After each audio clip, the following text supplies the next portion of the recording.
All right. It'll be a second. Oh my goodness, I'm tired. And people can like watch this on replay, right? So. Oh yeah, yeah. That's cool. Mine says live. Yeah, it I'm live saves it too. automatically. Yeah, we're showing up already. Hey everybody, how's it going? How's it hanging? As always, that is Jess. Woof. Woof to the big dog. How's it going? How is everybody doing in the chat right now? Shoot us, talk to us in the chat. It is great to see you. How are you, Jax PK? Hey, everybody. And it is Thursday night, everybody, and we are here to talk about comics. Yay! I'm going to start with a quick discretion, and I will repeat this probably once more throughout the live stream, but we were not going to be addressing politics. That is not why we are here. That is not what we are going to talk about. And if I see any of that in the chat, I will drop the ban hammer real quick. There's been enough talk about that in the news and in everybody's life and all that stuff this past week. Let's put that aside. Let's talk about comics. Let's have a great hour and a half. And Yes, yeah, sir. now if you've noticed anything different, it's because we have somebody else in this video stream today. We are joined today by a Week in Geekdom's own Giovannie. Hey, everybody. Great evening. I am so happy to be here. Thank you so much. Blessings to everybody that's joining in right now. I am super excited. I have a YouTube channel. And yeah, these guys, these amazing individuals contacted me. And I just said, you know what? I have to answer that call. So here I am. Yeah. It's basically like we put the Omnibro symbol up in the sky. We flashed Oh, it. yeah. It was the first one. Yeah. It was It's the like an open Omnidog. book. Yeah, it's an Omnidog symbol with an open book. Yeah, tonight the subtitle is Two Puerto Ricans and a White Guy. Oh, yeah, there you go. I'm the token white guy tonight. I don't speak Spanish, and the whole thing could be broadcast in Spanish, and I wouldn't know a thing. Unless you can... Bienvenidos, Giovanni. ¿Cómo está todo? Oh, boy. Here we go. Muy bien, perfecto. Aquí chilling, como decimos acá. Dude, that Spanish accent is thick as hell, man. Yeah, on point. That's all it fits. But yeah, like I've said, Giovanni here, he stepped up to the plate. We asked him to be on the show because we love what he does. He has a similar format to what me and Riley do. He reviews comics, omnibuses, trade paperbacks, even does Popco figures, which that in and of itself is unique. Please, guys, check out his channel. He's an awesome dude. We promoted him about 2 weeks ago. Real cool cat. And of course, we have the Omnidog himself, Jess. Woof woof, dudes. The man, the myth, the legend. Old Graybeard himself is back. In Japan, they call him the Great Spirit of the book. Jess Sama, thank you for joining. My pleasure as always. Always glad to be here. For those of you that are wondering where Riley is, he could not make it tonight. Unfortunately, his work schedule changed a lot, so he will be on next week's show, and yeah, it'll be on his channel. Riley's going to be a little bit off and on. Nothing personal. The guy's awesome. We love him. He's just got a crazy work schedule right now. Before anybody starts getting conspiracy theory on us, he will be on the show more sporadically for the next few months, but we do have a few fill-in guests, such as Gio and a few other people that will be taking the rotating third chair. And if it's any comfort, guys, I am the bearded substitute. So, right. Yeah, it's hard for Riley when he shoots round-the-clock porn like he does. So you never know what he's going to be available. Oh my God! Oh, there's a little evil Jess there. Nice. Well, you know, money. Hey, it costs money to make money, right? That's right. Yep. Got to get those books somehow. But yeah, starting the stream out, what have you guys bought this week? Jess, go ahead first, man. Ooh, well, you caught me That's a different question than I was prepared for. I thought you were going to ask what I've been reading. Sorry. Oh, yeah, sorry. It's like I said, it's been a long week. Jess, what have you been reading? I'm so sorry. Well, it's okay. I've only been reading one book. I've had a very busy week, but the book I've been reading has been Star Wars Heroes for a New Hope, which is one of the new in-canon books. I never read Star Wars comic books growing up, or, Star Wars came out when I was about 17 to age myself, but I never got into reading Star Wars comics, so I've never picked them up. The very first one I ever picked up was Vader, the hardcover collection of the first Vader, which was amazing, and I am hooked on these Star Wars books. They are fantastic. This one has 3 separate stories. One of Princess Leia, one of Lando, and one of Chewbacca. And the first story is by Mark Waid, the second story is by Charles Soule, and the third story is by Jerry Dugan, with art by Phil Noto.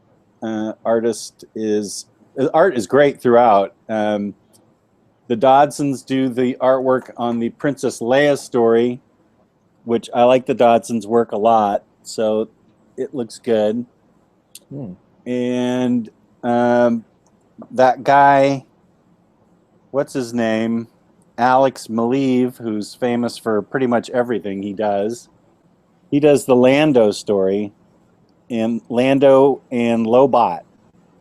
Oh, I didn't know he drew Lando.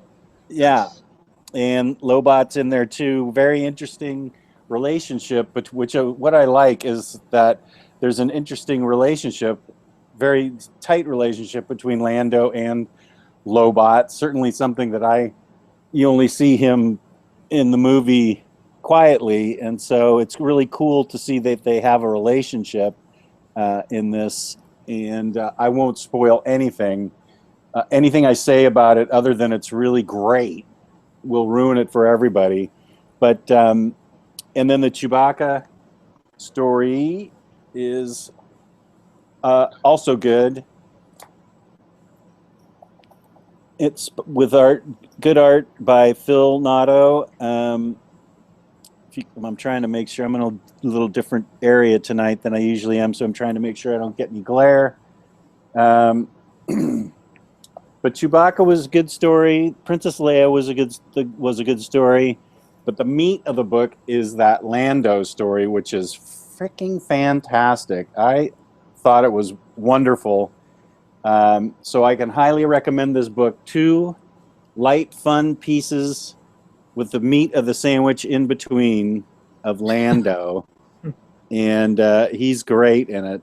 Charles Soule did a great job writing it. Of course, Maleev, one of the best artists out there. So that was a kind of a dream team. And I love these Star Wars books.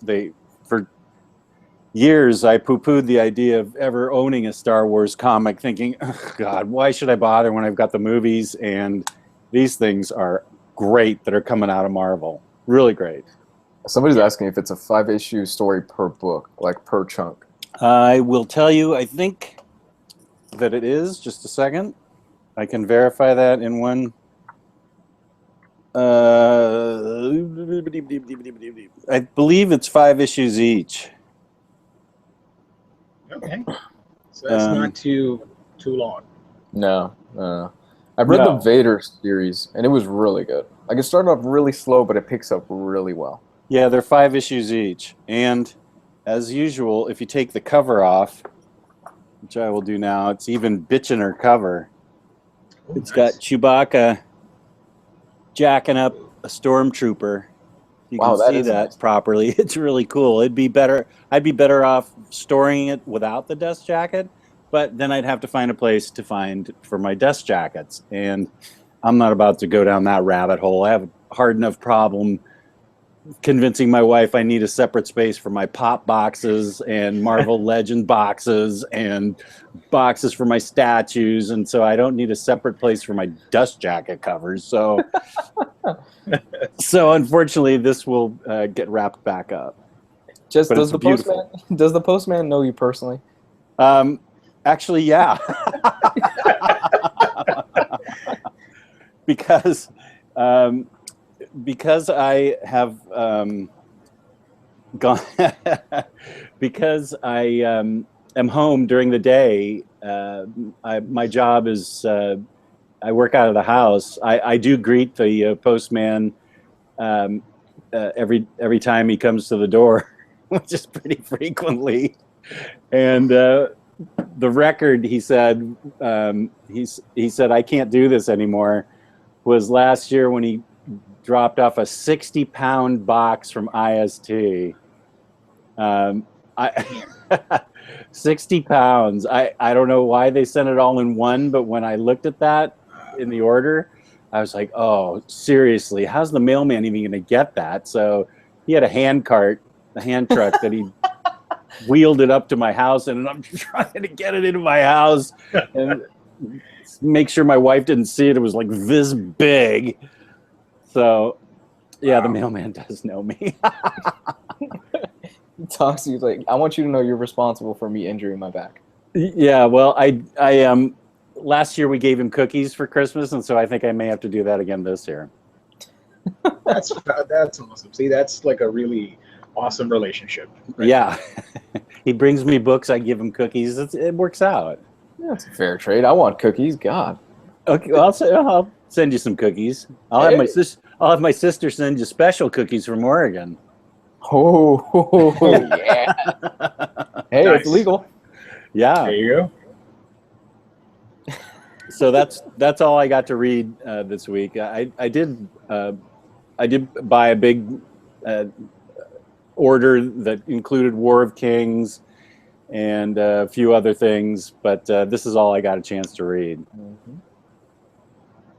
Anything else? Nothing? Good? I'm all set. I'm saving my ammo for the main topic. All right.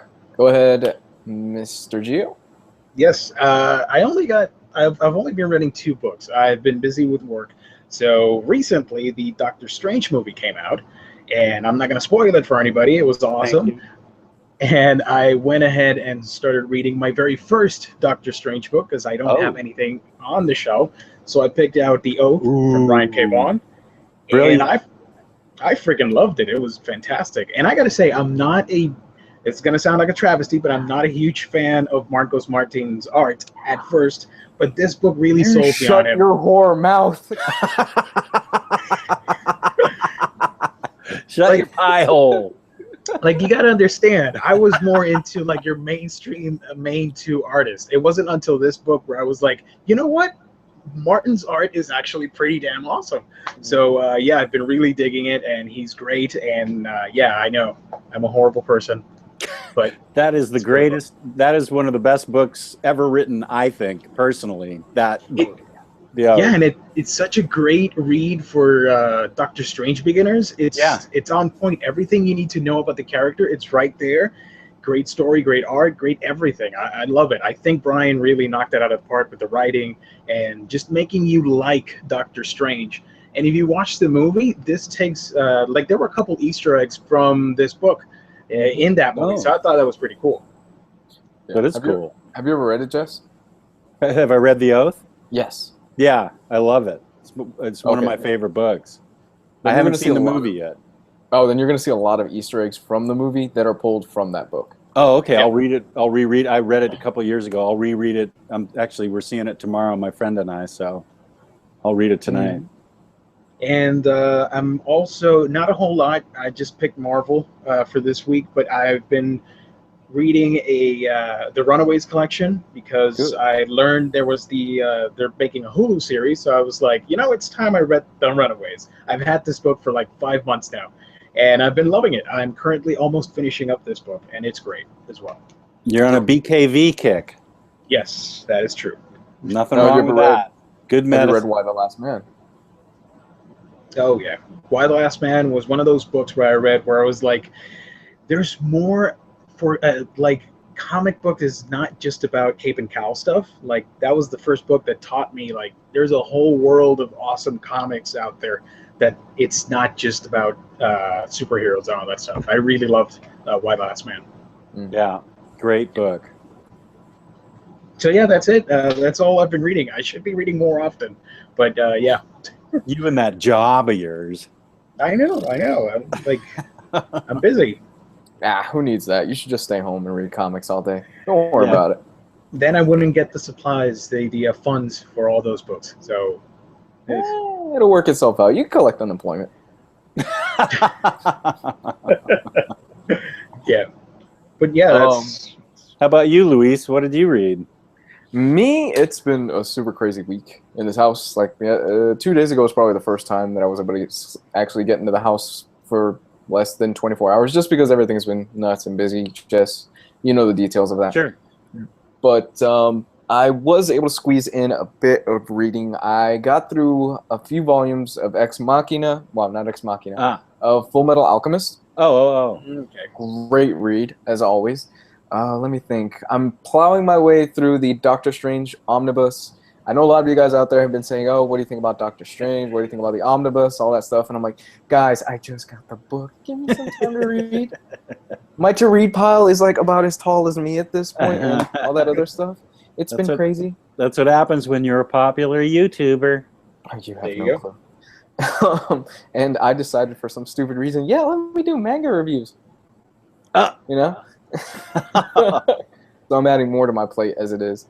But that's about as far as I went. I mean, guys, if you were looking for a great place to start with manga, I know we've harped on it a lot over the past few weeks, but Full Metal Alchemist is probably one of the best places to start reading manga. It is an incredible series with rich characters, great storyline. It's hilarious. It's violent at times, and there's some really dark stuff in there. But at the same time, the writer is able to balance out the good with the bad. Fun fact about that series, actually, the writer, when she first started writing the series, had to publish it under a different name, the name of a man, because she was afraid that in Japan, when she started publishing the series, because she's a woman, if they found out, the series wouldn't catch traction. Shame. Yeah, real shame. And then once she came out as a woman, everybody was like, what? No way. Does she still do... I think she still does like the cow sketches. Have you seen those, Luis? Yes, they're great. Her name is Hiromu Arakawa, and like her self-portrait is like a cow and like doing like awesome stuff. So it's pretty funny. Yeah, she in each volume of Full Metal Alchemist, she has like a little bit of a sketch at the end of it where she goes like, it's really hilarious, and I really appreciated that, where each volume she has like a little panel sketch, like a little chibi style. It's in chibi style art where she has the characters and they're commenting on something, and it's really, really funny stuff, and I really enjoy that they threw that in there. It's good stuff. Other than that, I'm trying to think, what else have I read this week? Your description of it makes me really want to read it. It's really good, Jess. At least I know. Have you ever read manga before? One book. One book. Monster. Good. But if you got to read, good choice. Like if you're going to read manga, that's a good choice. Yeah, Yes. I still have to. I got 1 and 2, and I still have to get to 2. I have. What was the scary one about all the spirals? Uzumaki. Yeah, I've got that one. I really need to read that one. And I just got a 6-volume set of Akira that I probably should read, since that's pretty famous too. Okay. My bowing down to it. I guess I better read it. The hardcover set comes out next year, and it's going for like $200. I can't wait. Oh, it's going to be beautiful. It's going to be the 35th anniversary set. Oh, okay, good. Well, it sounds like I've got the right stuff to read. Oh, Akira's fantastic. Yeah, definitely. But, I mean, other than that, off the top of my head, like I said, guys, I haven't had enough time to read, and I haven't really even had enough time to record, hence the reason why there's been a lack of content on this channel. So, sorry, but, that's the type of things that happen in life, right? Especially when you're doing this as a side gig. But now we are going to get into what you guys have ordered this week from In Stock Trades. Jess, go ahead. What I ordered? Yeah. Actually, I didn't order that much for once. I went on there, and I was so worried about getting the direct market version of Shang-Chi that I kept refreshing, and like one new book would pop up. I'd refresh 2 new books, 3 new books. I'm refresh, come on. And it showed up, and I like hit it right away, and I bought it right away. I said, because I was afraid that within like 30 seconds it was going to sell out. Same. So yeah, and so that's all I bought. Then I see an extra charge on my IST account, and I'm like, what's that? And my Tales of Wonder pre-order that I forgot to cancel ships through IST. So I'm going to end up with 2 direct market versions. So for those of you that are wondering, he will be selling one for $300 on his eBay account this afternoon. That's right. Under my name on eBay is Pimp Hand.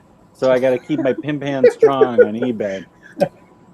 No, I'm sure I'll sell it to somebody in the group for what I paid for it, which was $150. So no, I paid $73 or something from Tales of Wonder.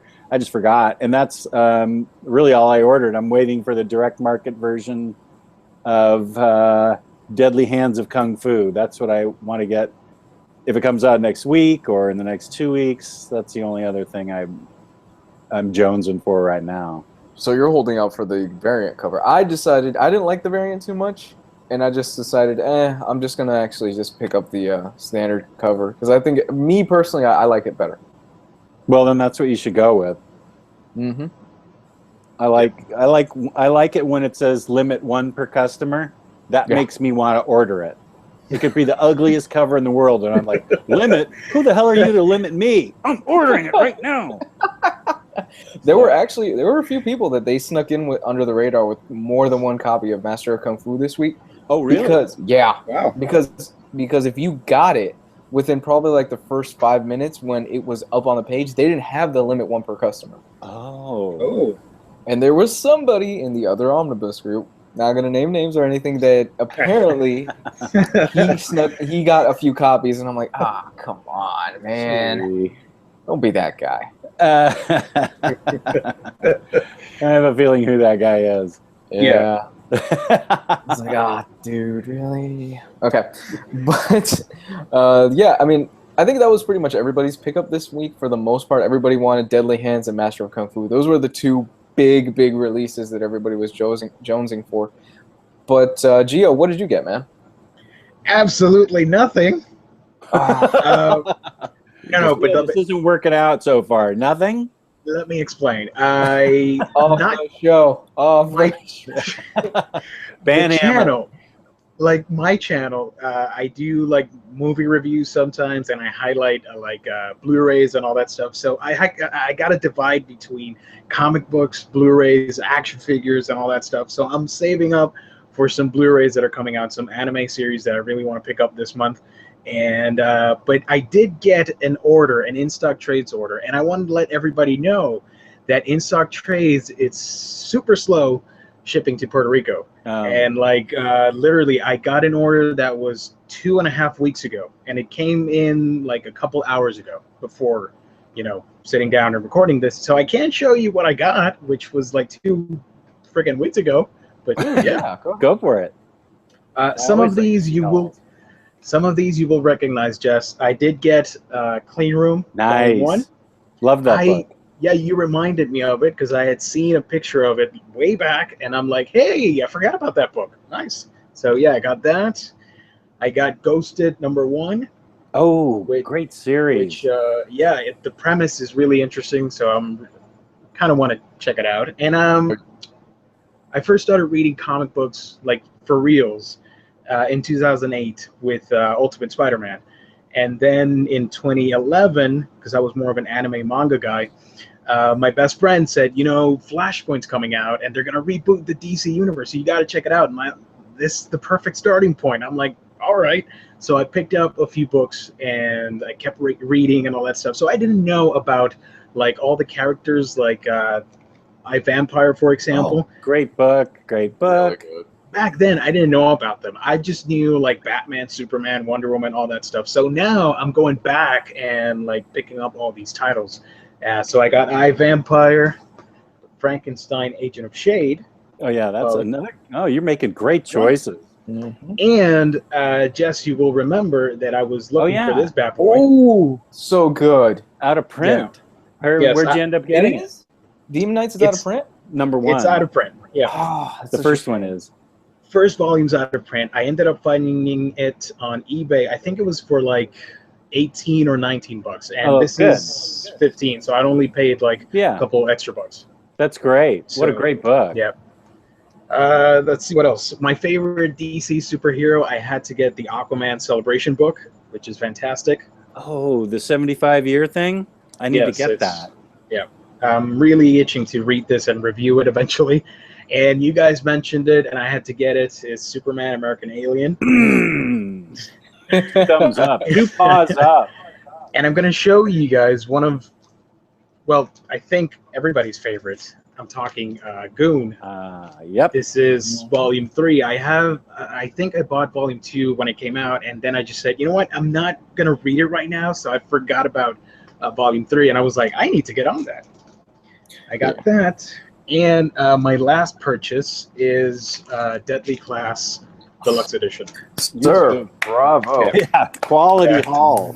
Very Major good. quality haul. Woo! Omnidog approves. Gracias. Muchas gracias. Thank you. Very good Very pickups, nice my stuff. friend. Thank you. I'd love Not a a bad hardcover one. of Ghosted is what I'd love. A big, Oh, thick my hardcover God. of Ghosted. You know, I asked Joshua Williamson that a few years ago Oh, on yeah? Twitter. Joshua Williams is really good about replying on Twitter. In fact, I really want to ask him to be on the show one day. He's very active on Twitter with his fans. He's talked to me quite a few times actually. Wow. And Awesome. yeah, one time I asked him like straight up, I was like, "Hey, is there any chance we're gonna get a Ghosted hardcover? Because I absolutely love the series." And he said, "Unfortunately, I don't think so." But and then he messaged me and he said, "Don't tell anybody, but we're gonna put out a nail biter hardcover." I was like, "Oh, that's awesome." Okay, so I better just grab all the Ghosted trade paperbacks then. Yeah. I'm gonna end up picking up 2. There's only like 3. It was a small running series, but it does end well. And Ghosted is great. It's such a fun series that everybody slept on. Yeah, It looks interesting. I read it in floppies. Yeah, same. I gotta go back and pick it up again. It looks pretty interesting. Yeah, it's a great premise. And as for me, what I ordered, guys, I pretty much went with the same thing everybody else ordered this week. No, I take it back because I added something thanks to Jessica. Goodness. I nailed it. Oh, he totally did.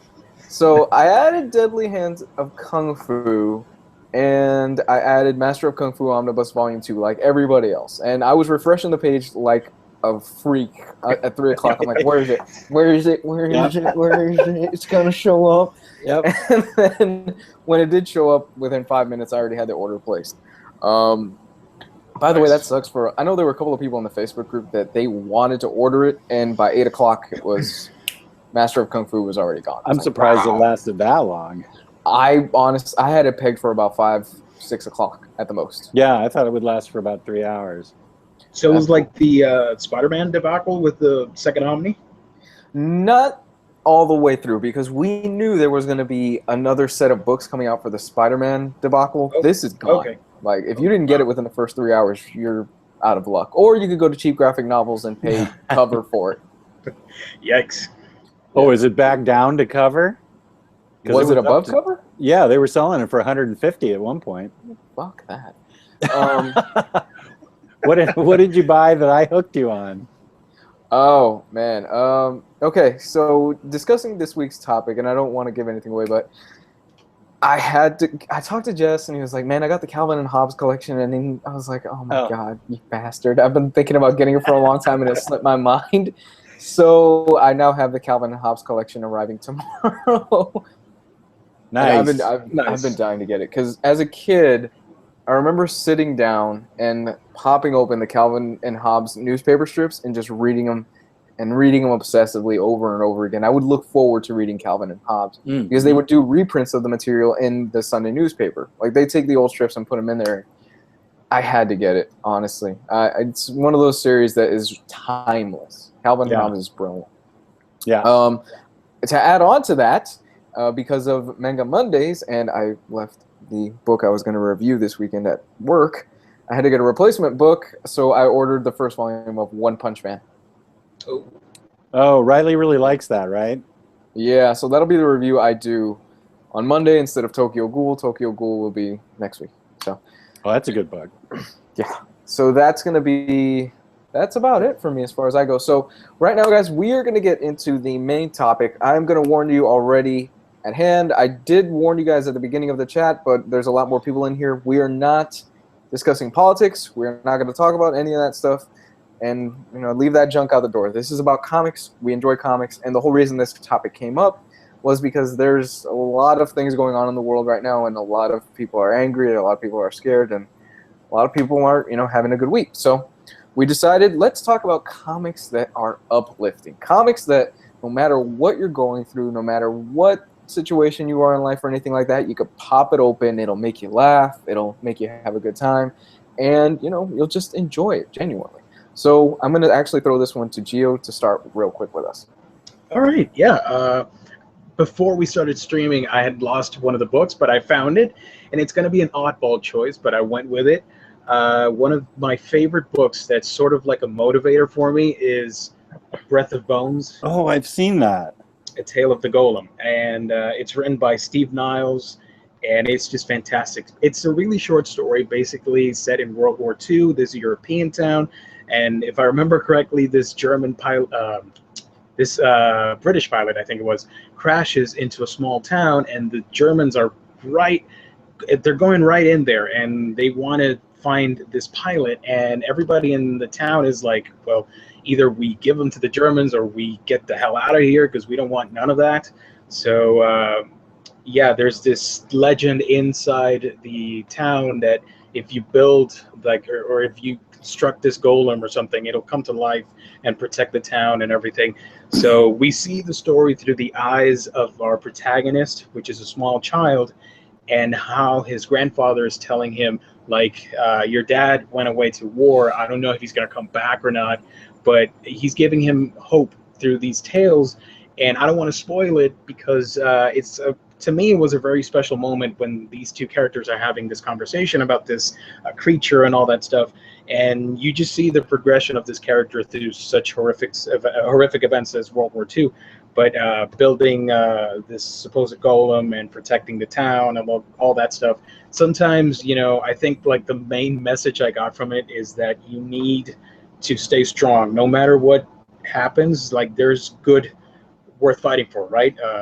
So, yeah, I highly recommend this book. It's pretty cool. And I'm going to show you guys a couple pages here. Good. Yeah, that's on my wish list on IST. I don't know if you can see it. Yeah. Yeah, I love the art. It's really, really cool. It's like a cross between manga. It's very manga-ish for some reason for me. I think it's the character designs. And it's pretty big. I appreciated the larger size. It makes it that much more impactful. And just a tale about bravery and, standing up for what you believe in and all that stuff that I think will resonate with readers. It's not that expensive. I think I got it off of Amazon for $5. So I think everybody, yeah. And here's a nice image of the golem. Whoa, of the golem right there. Oh wow. So yeah, I recommend this book. It's pretty awesome. And moving on to the main book I wanted to talk about, it's the only book that I've ever read that I was physically I felt so sad and I cried reading it because it touched deeply. It is Joe Kelly's I Kill Giants. Yes, excellent choice. Yeah. Yeah, I was saying earlier how Why the Last Man taught me hey, there's a world beyond Cape and Cowl stuff, and this book wow. I think the artist is J.M. Ken Nimura. I hope I'm saying that right. Mm-hmm. And this is very awesome. Don't try and use your fancy Japanese accent along with your fancy Spanish accent and your perfect English no accent. I don't know. I'm just But yeah, I Kill Giants. There's a movie coming out, by the way. They're adapting this to is that right? the big screen. Really? Yes. Yeah, I think Zoe Live Saldana. action?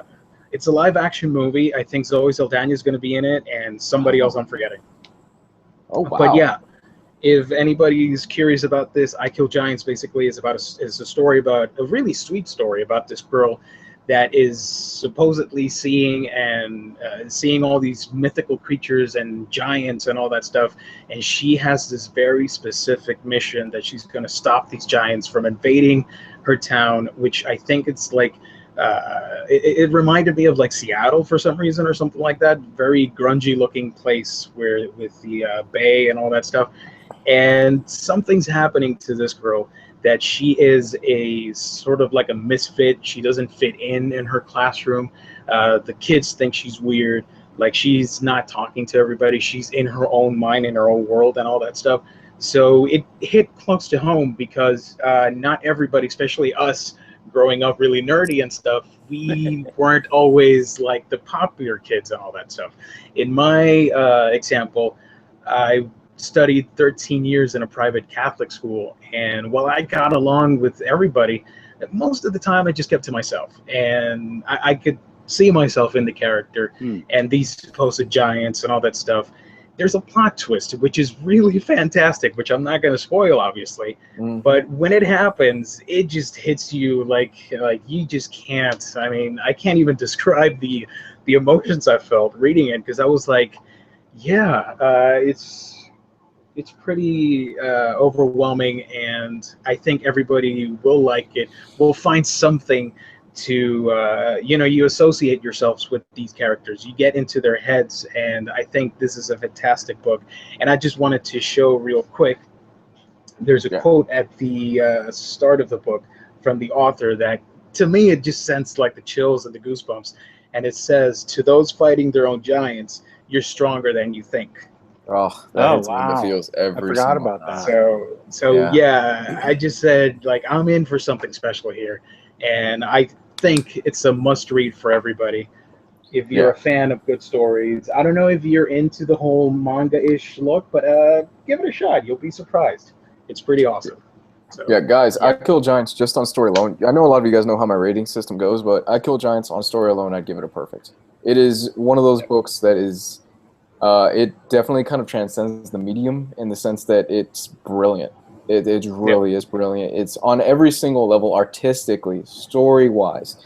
It's incredible. It really is. And like Giovanni said, once you get to that ending, he knocks it out of the park. It hits you so deep in the feels. Totally agree.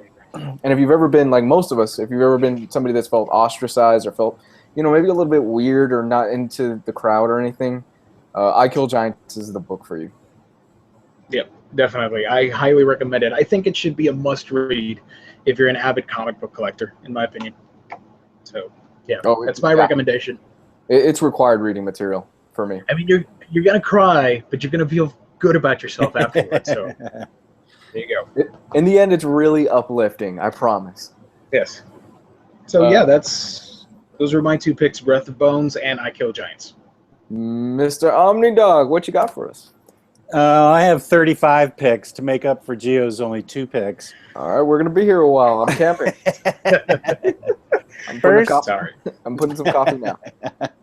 First, you can't go wrong with classic Peanuts. Just look at that face on that guy. This is, especially early on Peanuts, just cracks me up in a way nothing else does. I'll turn to the very first comic. And it says, well, here he comes, old Charlie Brown. Good old Charlie Brown. Yes, sir. Good old Charlie Brown. How I hate him. Which was pretty amazing for 1950 for a little kid to say that. It made such an impact on my friend Josh Stuckey, who's a member of the group, that he calls him Little Hater Guy. And he got him tattooed on his arm or something. I think on his arm. So I think that's actually Shermie, but I'm not sure. But he calls him Lil Hater Guy. How I hate him. And I love how Snoopy is just like a regular dog, and the drawings are just super simple, but they are really adults talking like little kids. In a way that is just genuinely funny. I mean, it's easy to see why this was a winner strip from the very beginning, and it's just a wonderful collection that Fantagraphics has put out. I think the entire thing is now out. I just have the first few years, but one day when we talk about when our topic is stories that remind us of our childhood, I will pull out my letters that I correspondence with Charles Schultz back when I was 9 years old. Wow. I lived in California and he lived in California.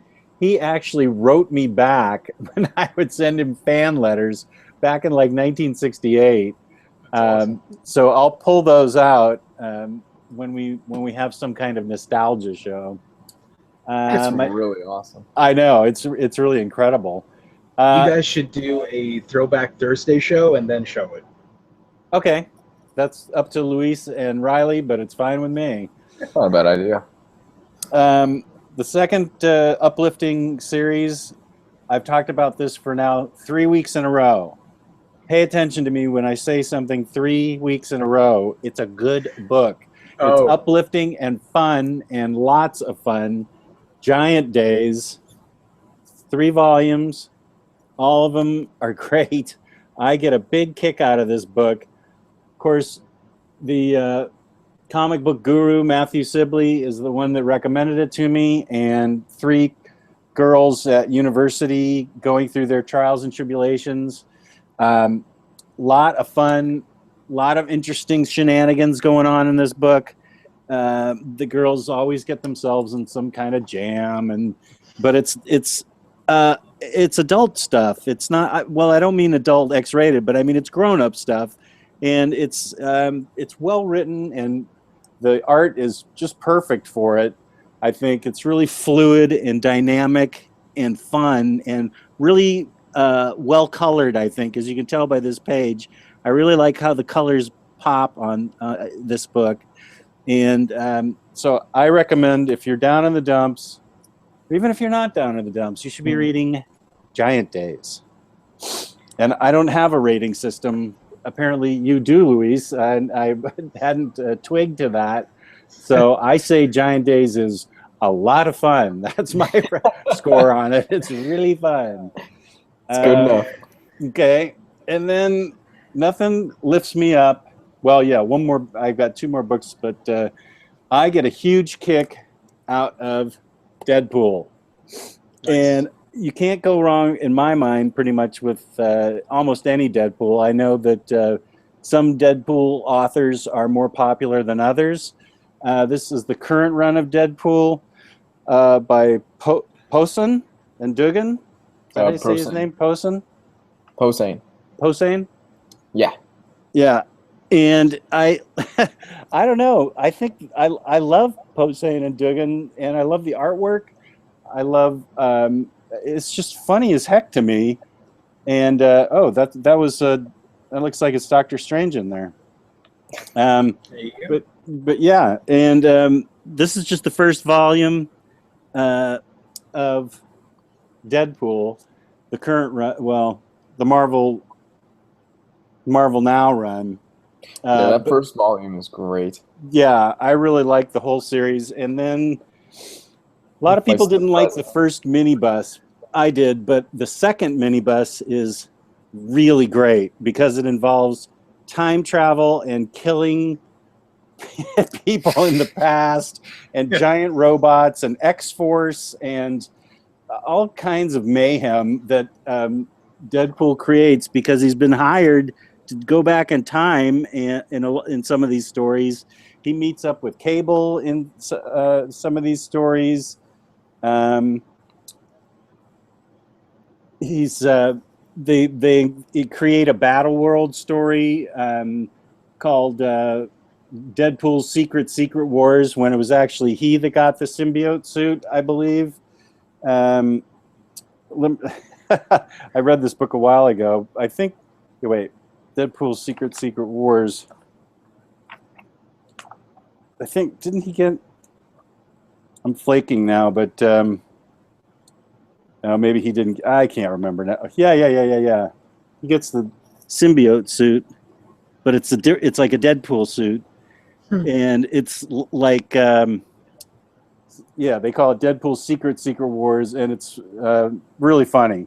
The whole book is funny. I think it's a lot steadier than the first minibus, and I just loved the whole thing. And I could read it again because obviously I've forgotten part of it because I couldn't find where the symbiote suit was. I've never read any of them. Why is it called a minibus? Is there any particular reason for that, or is it just kind of like a catchy name? I think it's because it's a catchy name. It's thin. Mm-hmm. It was $75 cover price, and it's thin. Not as thin as what was the thin book everybody got so upset about? Hawkeye. Not as thin as that. God, that was such a trash omnibus. For $100, yeah. I think minibus is just, instead of omnibus, it's just a small bus of books, and that was the one that was, I think, was more consistent than the first minibus. Yeah, Hawkeye, great series, fun, but trash omnibus. Yeah, I stuck with the hardcovers for that. Mm-hmm. Then go ahead. I was going to say, why would you name it an omnibus if you're just it's going to be the same size of an oversized hardcover? Questions we'd like to ask publishers. Another book that always makes me feel good. I don't know, this character, I don't know how to say she captured my heart, but I love everything about her, and she is, I haven't seen Suicide Squad, the movie, but I love Harley Quinn, especially this version that Jimmy Palmiotti and his wife Amanda Connor wrote, and Chad Hardin did the art, but Amanda Connor does the covers. I love goofy, fun Harley Quinn. She is just fun as heck, and it's goofy, and it makes no sense, and she does wild and crazy things. But Palmiotti is a good writer, and with the fun art put together, this series really captured my heart and my attention. I always wanted the alternate covers. I always wanted to read it first thing when I brought it home when I was collecting floppies, and I just think it is so well written and so over the top, funny and weird and wacky that I don't know how it gets much better than this for me, because it's perfect art, great art for the book, and interesting stories. See, this is where I start to fumble because I'm not good with words, so I can't say anything more than it's good art and good writing. It just is, and it's fun. It keeps you engaged, and maybe people are sick of Harley Quinn. You should probably get over that. She's described now as the fourth pillar in DC's foundation with Batman, Superman, and Wonder Woman. So you're going to be seeing a lot more of her, so get used to it. I love all things goofy Harley Quinn. Yeah, I think the best way that I've heard it described as far as that series goes is that it's kind of like the Deadpool of the DC universe in a lot of ways. Right. She breaks the fourth wall. She does a lot of cool stuff. Yeah, she really does. And my second to last book is the aforementioned Calvin and Hobbes hardcover. There you go. That spread like wildfire throughout the omnibus community last year when it was on sale on eBay for like $60 shipped. And this is a big monster hardcover set. $60 shipped. I think Target was unloading them, and somebody kept posting the link, including me, and just about everybody ended up getting it for an amazing price. It's a beautiful collection. Calvin and Hobbes is, as Luis said, timeless. It is a timeless classic that always, always, always makes me feel good. It was the best. The best time was always the morning, whenever I read it in the morning newspaper, because I always wondered what antics he would be up to. This is the perfect storm of brilliant writing with fantastic brushwork on Bill Watterson's part and an incredible imagination on his part with Calvin, the creation, with Hobbes, his tiger come to life. And I defy anybody to look at this book and not feel good. That it is so much fun. Just whether you read it from the beginning or are reading it for the first time, Calvin and Hobbes kicks ass in a fun and funny way that is just, it is to your benefit whether you get a soft cover, hardcover, complete collection, however you can get it. Get it. That's my. I got a question. I'm not good with questions. Jess Sama, if you're like a newbie like myself, I didn't grow up reading Calvin and Hobbes. So how would you describe it for a new reader of my age? Is it reader friendly at my age or something? Very, yeah. It's something that it's one of those rare things that kids to adults love. I started reading it. I think it came out when I was probably 30 years ago. I would guess it came out, maybe later, 35 years ago it came out. And it is basically the tale of a young boy's adventures with his stuffed tiger, who is real to him, but a stuffed tiger to the grown-ups.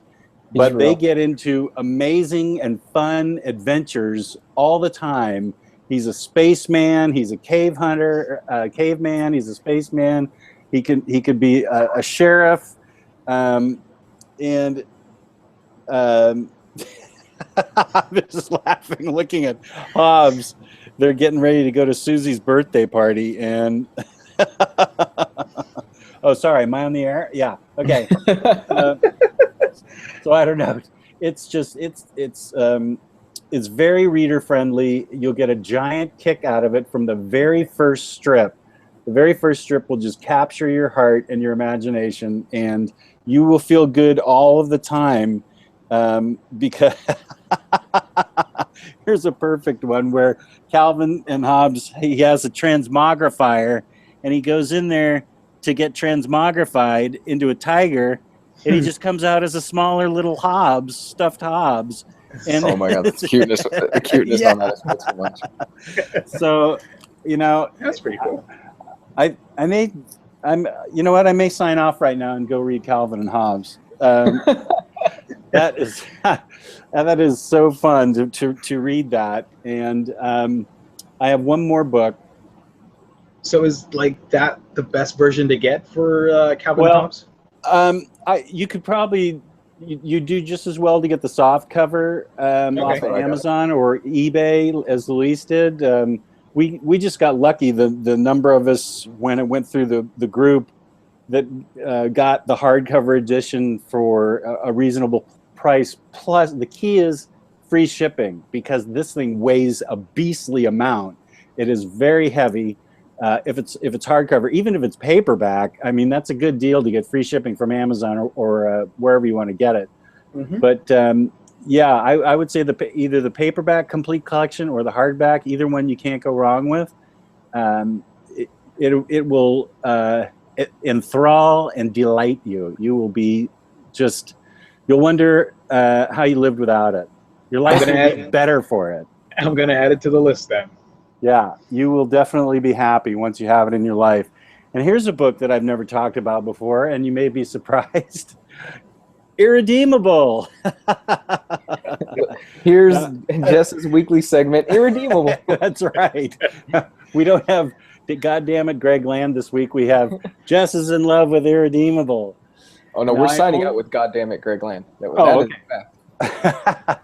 The only reason I say Irredeemable for Uplifting, because the Plutonian is a mass murdering, wretched person, just the epitome of evil throughout the whole book.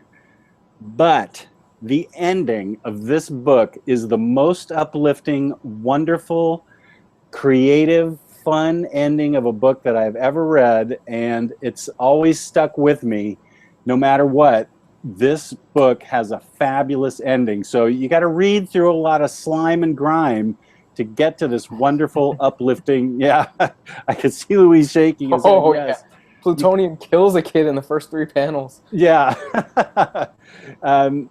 You got to get through. You got to be willing to wade through the muck to get to this brilliantly written ending. And it's. I always think of it when I recommend it because the ending is so uplifting and wonderful. So I'm exhausted now, and so it must be time for Louise to talk. Guys, do you see? This is why Jess is bad for me. Jess told me on the Calvin and Hobbes collection. He pretty much said, "But don't you remember in your childhood?" And I was like, He is our Dr. Feelgood of the comic book community. So, yeah, there's not much I don't like. I like a lot of things. See, I'm already seeing somebody in the chat saying, "Damn it, now I need to get this." Thanks, Jess. Jess has that effect on people. We don't understand what it is. He's a salesman. He really is a salesman. I've got powers. I'll tell you what, guys. I'll tell you what. I think before the year ends, In Stock Trades is going to realize, like, we are moving an unusually amount of irredeemable books. Something's happening. Mark Wade is going to send you a personal postcard to Jess. Yeah. I'm gonna have Brendan Donnelly contact him on Twitter and see what he says. Because I hadn't heard of it, and it wasn't until Jess mentioned it that I was like, all right, I'll check it out. I have it on my shelf as well, and it looks fantastic. I haven't read it yet, but yeah. Yeah, you're in for a treat. I maybe I'll bring it up every show for the rest of my life. I don't know. I just love it so much. We're gonna get a Christmas card saying, "Hey, thanks, Jess, from my above ground pool." Signed, Mark Wade. Above ground pool.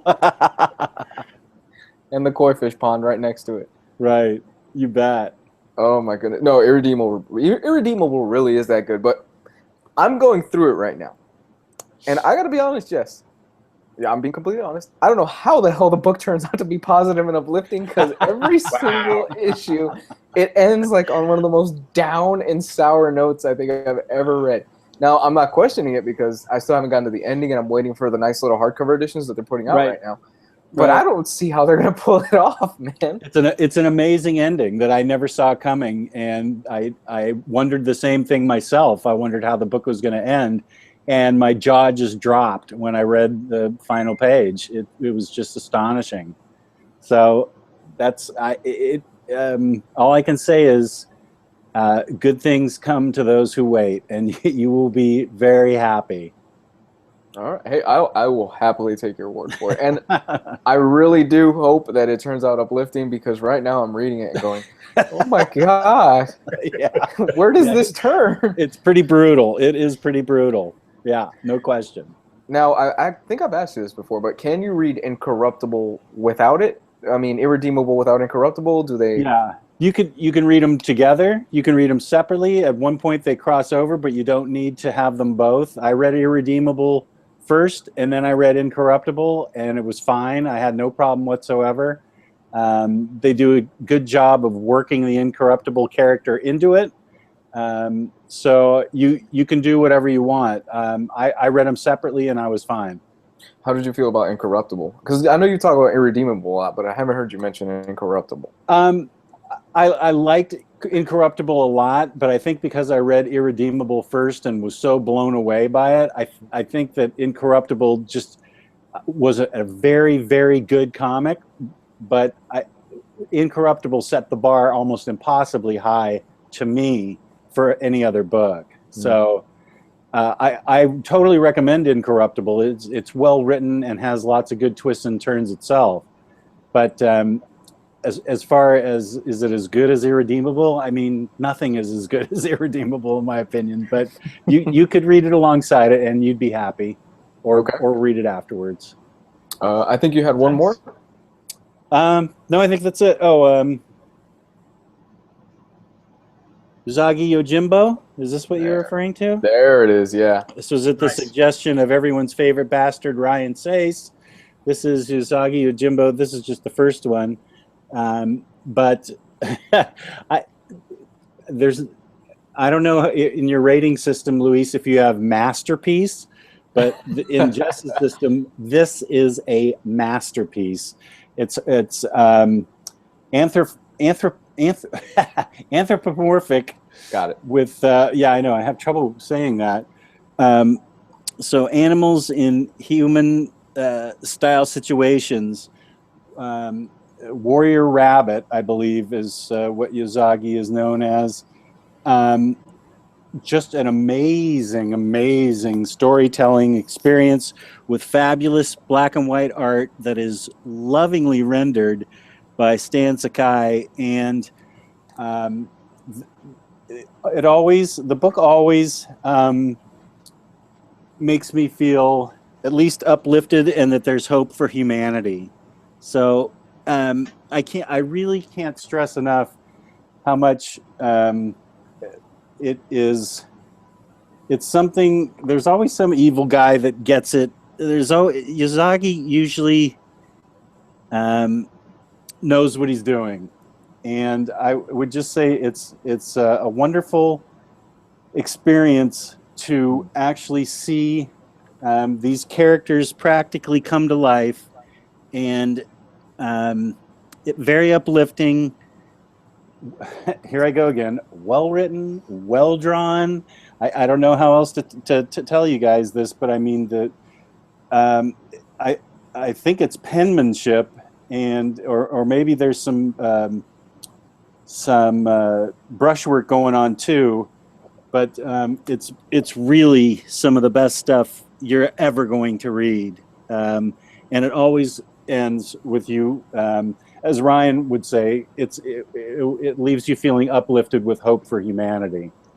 And now that is the rare signed and numbered edition. Yes, I can show you. Here it is. I'm number 378 of 900 copies, with the little drawing that Stan the Man himself did. Nice. Right there. I'm so jealous right now. My first real whale that I got on my own out while I was looking for somebody else. I was looking for something for somebody else, and I just stumbled across this, and I said, oh yeah, that's that Yazagi book everybody's talking about. Oh, it's the first one. Oh, it's the hardcover. I think I better get this. And I said, I don't really have $80, but I know I better get it. So I grabbed it, and I've been happy ever since. Best $80 you've spent, right? I know a lot of people who wish they could get one for $80. That's for sure. I know how lucky I got, because that was pure luck. I wonder what that's flipping for on eBay right now. Probably like over 5, I would guess, right? I don't know. I can check while you talk about your books if you want, but I would guess from 3 to 5, if you can find it. There's only 900 copies, so it doesn't show up on eBay that often. It's definitely a rare gem for a lot of people in the Omnibus group. Like the minute somebody, I've only seen it maybe like once in the past year that I've been in the Omnibus group, where somebody's posted it to sell it on the group, and it went.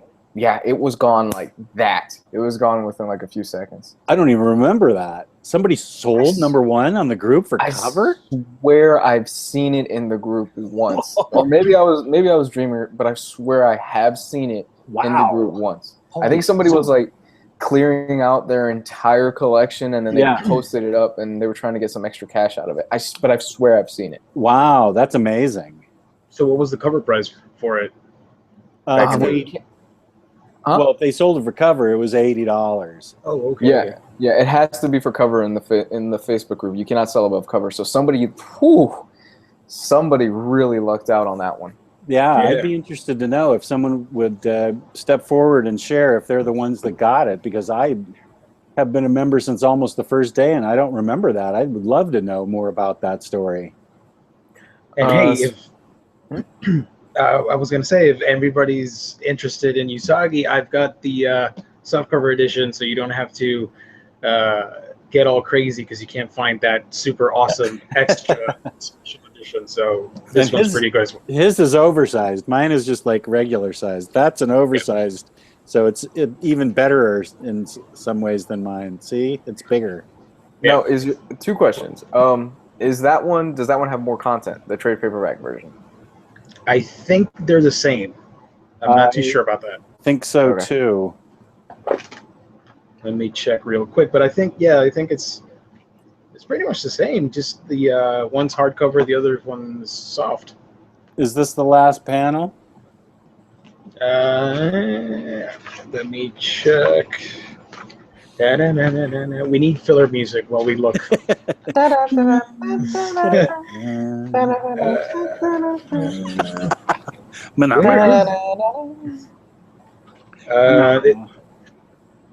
Is this it? Yeah, looks like it.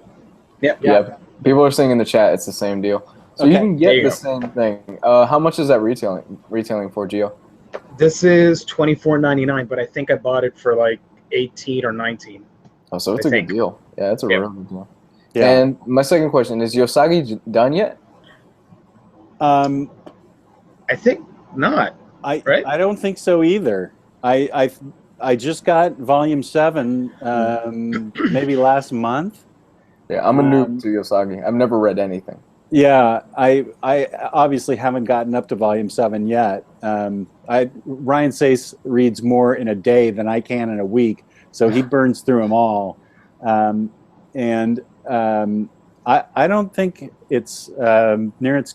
I don't know that it's been concluded yet. Maybe somebody in the in the chat room can tell us, but as far as I know, it's still going.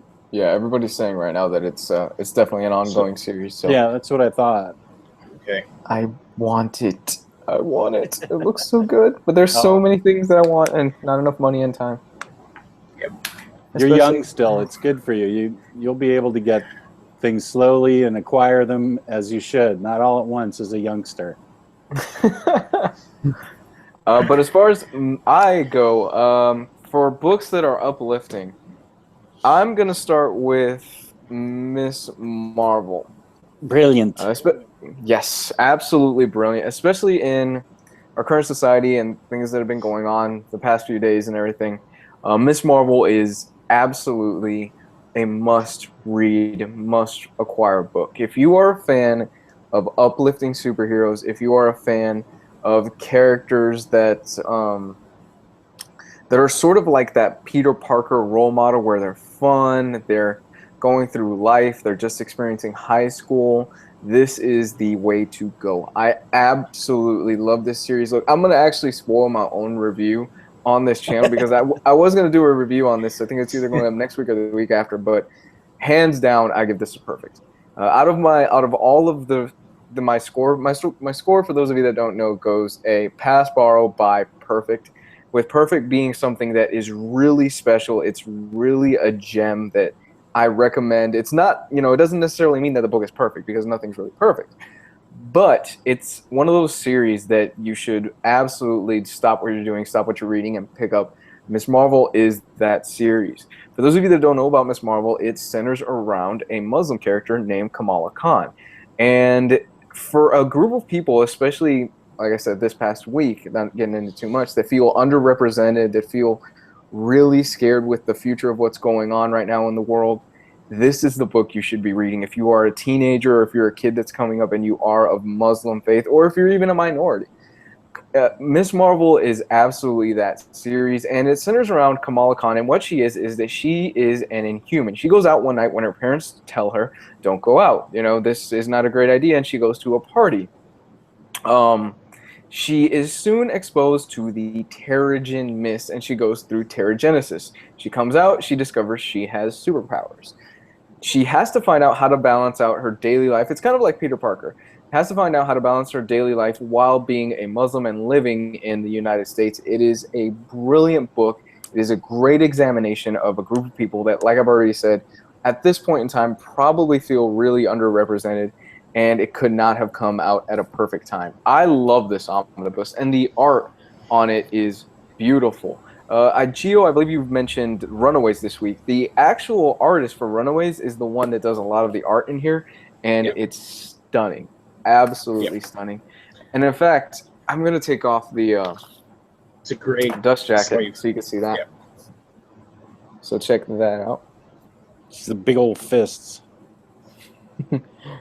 I love the design under the dust jacket. I love this whole thing.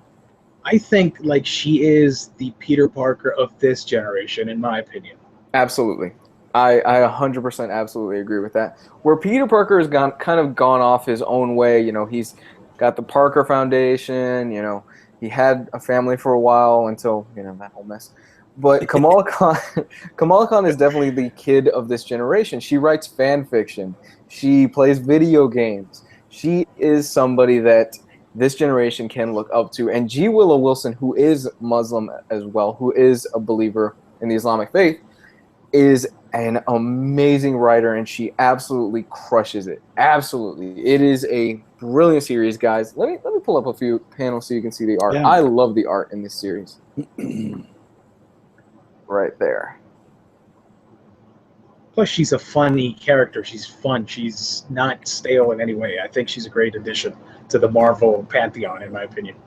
Oh yeah, oh definitely. And she's somebody that, like I've already said 1,000 times, she's relatable. She is, you know, like if you're a millennial or if you're coming up, you can definitely relate to this character. Hell, mostly anybody can relate to this character. She's great. Mm-hmm. Yeah, that is definitely the book. I love this series, and I love this omnibus. I cannot get enough of Kamala Khan, and I cannot wait to see where G. Willow Wilson takes this character next. Brilliant series. Absolutely brilliant. The next one on my list is, of course, you can't go wrong with New Frontier. Mm-hmm.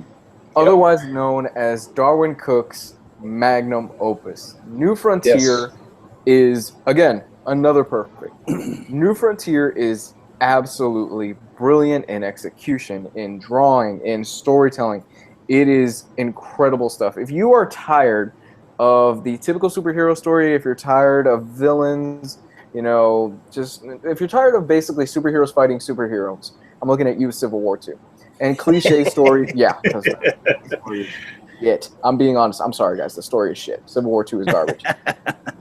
God, I wouldn't even line my kitty litter crate with that shit. Don't get me started. Oh, all right. I'm gonna get off on a. I'm gonna go off in a moment. I'm triggered right now with Civil War 2, but not to get off too far off topic. Get uplifted. Get uplifted. Get uplifted before I go down a dark path. Oh, I'm seeing red. Okay, but New Frontier is brilliant in the sense that Darwin Cook, his statement and the way he wanted to do this, basically, when he started writing this, was that he wanted to make this the right stuff for comics. Darwin Cook was famous for saying there is absolutely no reason why there should not be an all-ages Batman, an all-ages Superman, an all-ages Aquaman story, all-ages comic books. Now, he says that there is a time and place, you know, for the darker stuff, you know, for the stuff like us that are a little bit more mature. But at the same time, you need to have that balance. You need to have those all-ages books because that's what really attracts young readers. For example, I love Scott Snyder's Batman run, but there is no way in hell I'm giving a 5-year-old or a 6-year-old Scott Snyder's Batman run. There is a lot of scary and wrong shit in there. That's just how the character is. And I think in a lot of ways that's the flaw of modern-day comics because they are not appealing to a younger generation when they really should. They're forgetting that younger generation and they're appealing to guys like us. And it's kind of sad. And New Frontier basically examines the formation of the Justice League. And I'm talking about the classic Justice League and that transition from the Golden Age to the Bronze Age, to the Silver Age, my mistake. It is absolutely brilliant. It centers around this entity that's coming to Earth, and I really don't want to give too much away because in a lot of ways this is also a Green Lantern story. It's probably the best Green Lantern story that I've ever read, and I am actually putting this up with Jeff Johns' Green Lantern. And I know that's like high praise for a lot of people, but guys, highly, highly, highly recommend you pick up New Frontier. The art is gorgeous, and the Absolute Edition is the best way to read this. Darwin Cook did a sketch for me in there too for free. That is awesome. Yeah, the late Darwin Cook. The art is gorgeous in here. I mean, look at this panel. Just look at this alone. I love when Batman confronts Martian Manhunter. Yes. Yeah. Take him out with a matchstick. I think that's an amazing scene. And Darwin Cook has actually gone on record saying that he thinks the best drawing he's ever done is actually in this book. And let me see. Yes, yeah. In the back of the Absolute, you can read the special features where it has interviews of him. He thinks the best panel he's ever done is actually this one. That is a bitchin' ass panel. Yeah, we're one of the we're one of the members of the Suicide Squad, the original Suicide Squad, not the crappy Harley stuff. Okay, take it easy there. Take it easy. I love Harley Quinn. No, I'm not bashing the character. I'm bashing the movie. Oh. But when the original member of the Suicide Squad, and my fiance is shushing, when the original member of the Suicide Squad jumped into a T-Rex's mouth and he takes it out by boom. So, brilliant series, guys. If you've not read New Frontier, I 100% recommend it, man. And I will say, it's the only animated cartoon that I've ever watched, and I loved it. The animated movie was fantastic. I actually saw that before I got the book, and it is a wonderful experience. I don't watch a lot of animation. I know there's a lot of good animated stuff out there, but as far as some of the capes and cowls stuff goes, but New Frontier is a fantastic animated movie. Yeah, same here. I loved it. Huh? I'm sorry, guys. Is the Absolute Edition out of print? I'm seeing some people say it in the chat. So's the Deluxe Edition. Oh, Wow. Wow. Yeah. I have the Deluxe Edition. It's probably out of print because once he passed, everybody was like, once Darwin Cook died this year, everybody was snatching up his content like crazy, trying to get Which stuff. I've never seen before when a creator dies. I mean, Parker Martini Edition went out of print. Did it? Both New Frontiers went out of print. I'm trying to think what else.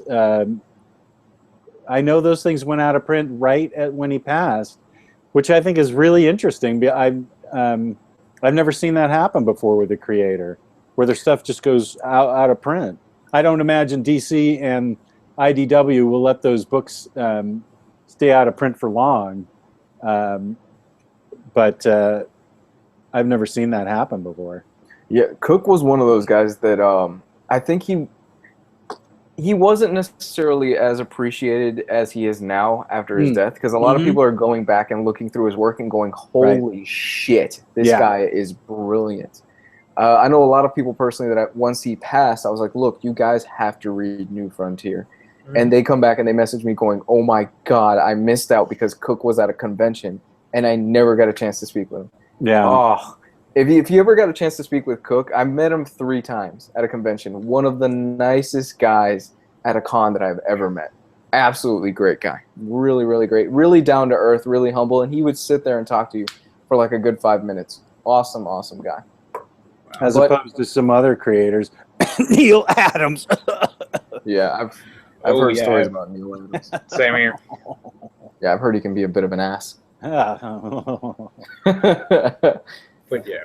But if you can get your hands on the Absolute Edition, guys, the Absolute Edition is prestigious. It is one of the best collections, and it has, you know how you get your Absolute Editions like Why the Last Man and stuff like that, where they have almost nothing as far as special features. This thing is loaded with content, and I'm talking about loaded with covers, interviews, sketches. It is absolutely brilliant stuff, and it's probably the best Absolute that I've ever owned. By the way, I don't know if you guys know, but the movie adaptation was done by Darwin Cook himself as well. So you're getting a faithful adaptation there. Oh, wow. I didn't know that. Yeah, he worked on it, and I think he did like a special comic book tie-in or something that's in, I think the Absolute has it, or the Deluxe Edition. I think it's the Deluxe that has it. The Absolute does not have it. You have to find the Deluxe for that. Because I have the Deluxe here, and yeah, it's just fantastic. I'd love this so much. And like Jess, I watched the movie first, and then I was like, holy crap, this is awesome. So I went back and got this book, and it's one of my favorite DC reads, hands down. It's just a love letter to what makes it the DC universe so cool, in my opinion. Well said. Well said. And I just totally dig it when Batman threatens to take Martian Manhunter out with a matchstick. That's just so boss. It's so really cool. Plus that was it Bugs Bunny that shows up as a cameo? Yes. With, that was pretty cool. Where it shows Martian Manhunter watching TV, and then he transforms into like Bugs Bunny because he's trying to experience what it's like to live on Earth. Right. And he's using the TV to go through that. It's, guys, honestly, if you've never read New Frontier, track down a copy. If you can find the trade paperbacks, that's fine. If you can find the deluxe hardcover, I know the deluxe hardcover, some people are saying it has more special features than the Absolute. That's fine as well. And it also includes one more issue that Darwin actually wrote for the Blu-ray of New Frontier that is not included in the Absolute. If you can get that, it's a great little pickup. If you can find the Absolute, I don't own an Absolute that's as good as this. I would say maybe Absolute Sandman comes close and Absolute Preacher, but for me, this is the best Absolute that I own. Yeah. And it's such a great story. Yeah. Yeah, it's brilliant. Last one, Scott Pilgrim.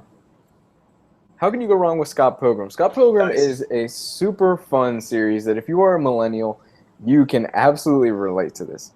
Scott Pilgrim, at the beginning of the story, he finds out he's dating a high schooler. He brags about it to his friends, and all his friends are calling him out. Scott Pilgrim is a really great series because if you are somebody like me, or I'm assuming Gio, who is in their late 20s, early 20s, you can relate to the character because he's really kind of at a loss for what he's doing in life. He really doesn't know, you know, what he's going to do next. He's going through relationships. He kind of sucks at them. And then he meets this girl named Ramona Flowers, who Ramona Flowers ends up changing his life. There was a movie about this a few years ago that was done by Edgar Wright that is really great as well. It's absolutely brilliant. I was going to ask you if that movie's good. Oh, it's Michael great. Cera in it? It's really good. It's really fun. Mm-hmm. Yeah, it's a good movie. And in order for Scott Pilgrim to date Ramona Flowers, he has to defeat her 7 evil exes. And what's really great about this is that there's a lot of little video game references. There's Legend of Zelda references. There's Super Mario references and things like that. It is an absolutely fun ride all the way through. I recommend you do. For example, like when Scott Pilgrim defeats one of Ramona Flowers' 7 evil exes, they burst up and then they change into coins. It's a really fun series. Let me see how many books are there in the series? The whole thing is collected in these nice little hardcover colored editions because originally it was printed in black and white, and it's 6 volumes, and it's all done. Okay. Okay. But it is a great little series. Hold on, let me see if I can find a panel. I love that they burst into coins. Oh, it's such a fun series, man, all the way through. Oh my goodness. But yeah, and it's really a series that if you are a fan of kind of manga and it's manga-ish art style, Brian Lee O'Malley has this interesting take on things. But like here, for example, like you see that they're shooting like laser beams out of their hands and stuff like that, and that's one of the 7 evil exes. He's a band member or something. It's just a fun series all the way through. And if you're looking for something that will cheer you up, will make you laugh, and is a character that you can absolutely relate to, can't go wrong with the old Scott Pilgrim. Nice. 6 volumes. My mailman is going to hate me. Just you play Legend of Zelda, right? You played a lot of Super Mario and stuff like that. You'll definitely enjoy this because there's a lot of little references to stuff like that, especially in the background panels and things like that. But it's a really fun series all the way through. That sounds great. Well, now you photo baited me, and now we're even. Yeah, and the colored editions, guys, if you're on the fence about whether you should get the colored editions or the black and whites, the colored editions are gorgeous. Beautiful coloring done on each and every single volume, and I love them. I might just get it. Yeah, me too. Good job. How does the movie, how does it compare to the original source material, by the way? Is it... They take certain liberties, especially with the ending of the movie. The ending of the movie is completely different than the book, and it works for the movie. The book goes more video gaming. If you have to read it for me to explain it, but as far as like translations go, they take certain bits from the book and they translate it to the movie for the best part, for the best way that they can, if that makes any sense. Because they cut out some things, they add some things and things like that. But I love the books, and if you are a fan of the movie, I don't see why you wouldn't really love this series in book format. All right. It looks pretty awesome. I'd love the movie, so I might as well check the original source material. Okay, and that is gonna go ahead and close out this little segment. So what rate? Where wow, where am I right now? Whack. I'm shutting down right now. So we don't have an Oops, evil what happened? Riley story this week. Unfortunately, Riley is not with us. So we're just gonna move right into questions, guys. Okay? Am I still on Sure. the air here? Yeah. Okay. Yeah, you're There we good. go. Something Yes, sir. happened real quick. Sorry. So if you've got your questions, please shoot them to us in the chat, and we will be more than happy to answer them for you. Like I've already said twice in this video, no politics. We're not talking about politics. I'm emphasizing He that a lot. means it. And I really do mean it. I'll just ban you. Like, I'm not even joking. Crack that whip. Yeah. I came in late. Was Dark Knight a true Batman story in this video? I found it uplifting how a man was supposed to be through that kind of hell to come back. Good question. No, I completely forgot about that. And that's actually my best book of the year. Yeah, we could have added that one. That was a solid Yeah. read. That was actually one of the things that Ryan Sace recommended that I promote as an uplifting story. Yeah, that is a great book. Mm-hmm. Great book. Yeah, if we do a countdown, it's definitely in my top 5 of what got released this year. Totally. It's a brilliant story. Yeah. It's one of those stories where, like, as you're reading it, you're finding out new stuff about your favorite creators. If you love Paul Dini, I didn't know anything about it, so I was like really surprised at the stuff that he went through, and it makes you think. It's an introspective experience, I guess. I don't know. Right, and if you're somebody like me and Gio, who we grew up watching Batman the Animated Series, you know, all those classic cartoons that Paul Dini had a hand in, just looking back and seeing how this guy was at the top of the industry. He was at the top of his game at that time in the early 90s. He was looked upon as, in a way, kind of, I don't know what's the right word for it, but he transcended the medium of cartoons are for kids. He was really one of those guys in the early 90s, like with The Simpsons and things like that, when they introduced Batman the Animated Series, where adults were even watching it and going, holy shit, this is really good. Yeah, especially that, what was the Mr. Freeze episode from Batman? Yeah, he was the one that actually gave Mr. Freeze his origin. Yeah, that was spectacular. I mean, that made me a fan of the show. Made me a fan of Batman, by the way, because I wasn't reading any DC comics in the '90s, so I was like, that was my gateway drug to the DC world. And No, I seem to be unable to access YouTube. So if there's any questions directed towards the Omnidog, I'm not getting them. Just so you know. Yeah, for some reason I'm having trouble. Let me see if I can click on your channel and let's see. That's live now. Maybe I should click on that and see what happens. You should be able to see it. Heart of Ice. That's the name of the episode. Yeah, Heart of Ice is the name. That's such a good episode, man. That's a really solid episode. Gio, if you want, you can take any questions, man. They are asking us favorite writer of all time. That's so hard. I mean, that's really there's so many. There's so many to choose from. Yeah.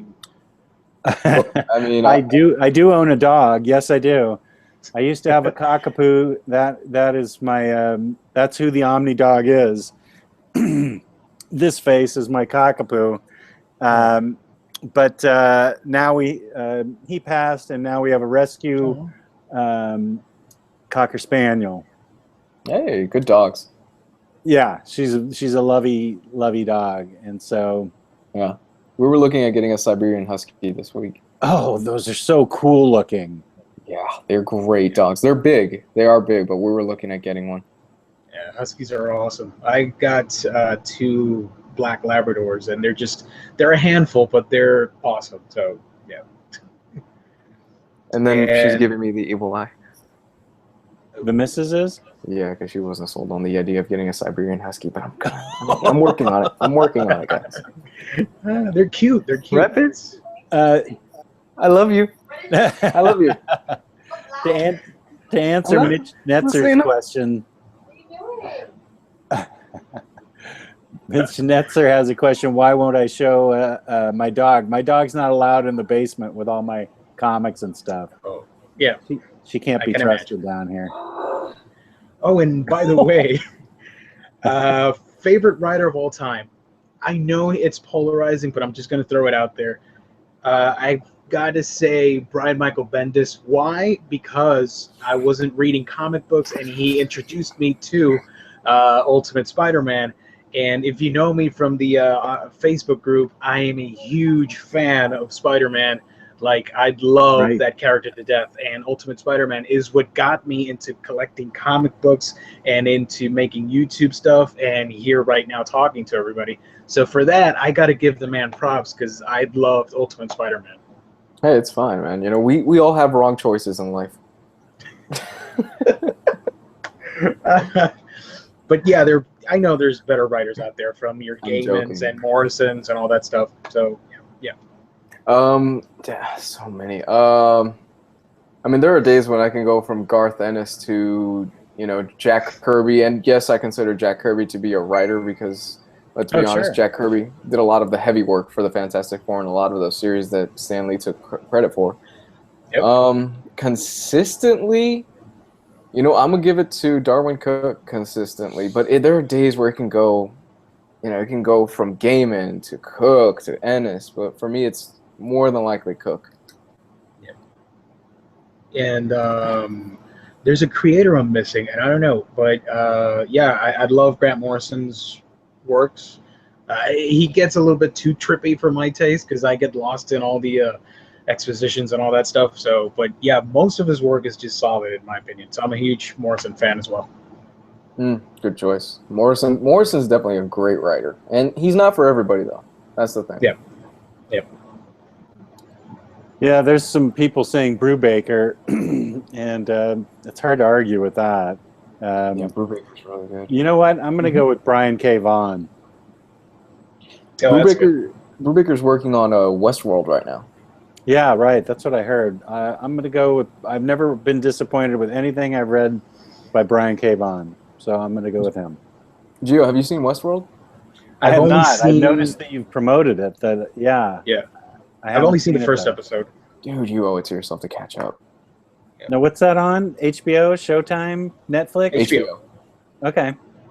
I want to do a weekly podcast on just Westworld, like a weekly stream of just like for 30 minutes talking about just Westworld, because Walking Dead's kind of gotten stale for me. And yeah, I still do the live streams on Sundays, but I'm like, okay, yeah, Rick's at it again, guys. He's killing zombies. How many episodes is Westworld going to be, the first season? I think 8, 12 episodes. Oh, Harold Lauder, you can bite me. Saga is awesome. Saga's fantastic. Yes. But Harold hates good things. Harold hates quality things. Who's Harold Lauder? He's a very angry young man. Oh, good heavens. Jess, what do you think about the new Warren Ellis Moon Knight run, if you are reading it? I read it in floppies. I loved it. I loved it, loved it, loved it. Warren Ellis nailed it. Nice. Like, Louise, you could do like an 8-episode discussion on Westworld, like a video per episode. I love Westworld. Yep. I love Westworld. That's so good. It's my newest addiction. Let me see. Jess, you are missing out. It's so good. It really is. Okay. No, I'll watch it. I'm happy to start watching it tomorrow. Yes, your life isn't complete until you've seen Westworld. Your life is meaningless until... I'm leading an empty life until I see it. Yes. No, but it's really good, man. Oh, I see a lot of people showing love for Alan Moore. Yeah, I'm just seeing that. Yeah, I forgot, kind of. Yeah, I don't know. Some of his latest stuff has sort of left me a little cold. Whoa. Yeah. We just lost Jess. Oh, he gone. Yeah, it's left him a little cold, and it left him out of the chat, too. There he is. Oh, there we go. Yeah. Got a momentary hiccup. He's back, but we can't see him. Jess, okay. You there? If you can hear us, hoof. Speaking of uplifting books, I've got Watchmen. No, not uplifting at all.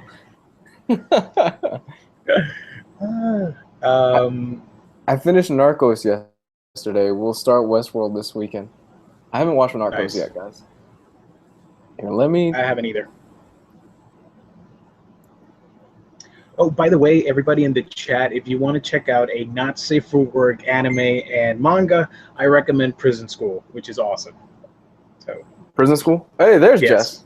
Sorry, Hey, something happened. I don't know what. I forgot what your last words were, but then you just like were gone. Yeah, can you hear me now? yes. Yeah. We can hear you when we see you in the chat and everything. I can't see anything on my Google Hangout. Really? So yeah, I'm blanked out there. I'll just start talking, or actually, I don't know what to do. Just imagine you're on the phone with us. Yeah, go that route. A lot of people are asking, how's Brubaker's Daredevil run compared to Mark Waid's? Fucking I have fabulous. Yeah, really good. Have you read it, Gio? I have not actually. I don't like Daredevil that much. You. Shut your whore mouth. I was gonna say it. You, sir, can leave this chat. Get out of here. Out of here. I don't know. I'm weird in my taste. For that crime, you are forced to read only Rob Liefeld comics for the rest of your life. Oh my Oh, God. no. I'm How so about our sorry. least favorite writers? Oh, there we go. Which brings us to, goddammit, Greg Land, our least favorite artist. Greg Land. Okay, we can go Jesus. this route. Gio, what's your least favorite writer? I mean, something that you just see his name on the shelf and you just go, "Oh my God, really?" I don't like Greg Land at all, and I know his art is very Rob Liefeld. He's a cool guy. I follow him on social media just for the hell of it, but I hate everything he's done, except for Deadpool, because Deadpool. I'm sorry, and he can't draw feet for his life. I'm sorry. That's true. Like if you guys want an awful cover, Google what was it? Grifter number 0 from New 52. Oh, I'm taking a look right now. Oh my God, Okay. that is such a bad cover. From the guns and the feet to the crotch of the character to every aspect of the character is so bad. It's like I could draw better than that. Grifter Zero? Yeah, from the New 52. It was from the 0 month in September. Or Holy shit! something. It's bad. Pretty awful. Wow, that is terrible. The anatomy is horrible. Like that's something I would draw when I'm learning how to draw, and like look at this. It's a drawing I made. I'm putting it in the It's chat right now. I'm just staring at it. It's his arms are so odd. What is wrong with his body? Is he okay? Like that doesn't seem like that should work. It's Good- horrible. Good call on that one. Yeah. There you go. I just put it in the chat. You guys can take a look at that monstrosity and have nightmare fuel for that. That should have been in the nightmare segment. What is wrong with his hand? Why is it so much smaller? What's wrong with the gun? And the gun is like literally a tube. Just a It's a tube. pipe. It's a pipe. It looks like something out of Kids Next Oh yeah. Door. It looks like a caulking tube.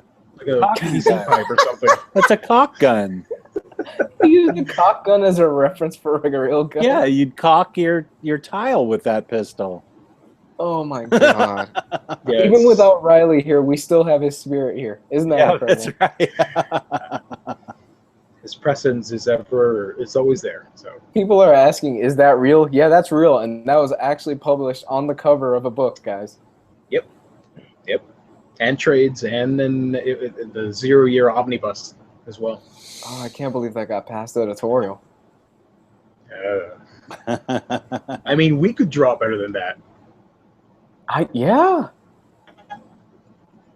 Goodness. All right. Wow, I gotta go back. Opinions of Spidey series, Gio. I'm catching up because I'm reading the oversized hardcovers because I have no space for floppies.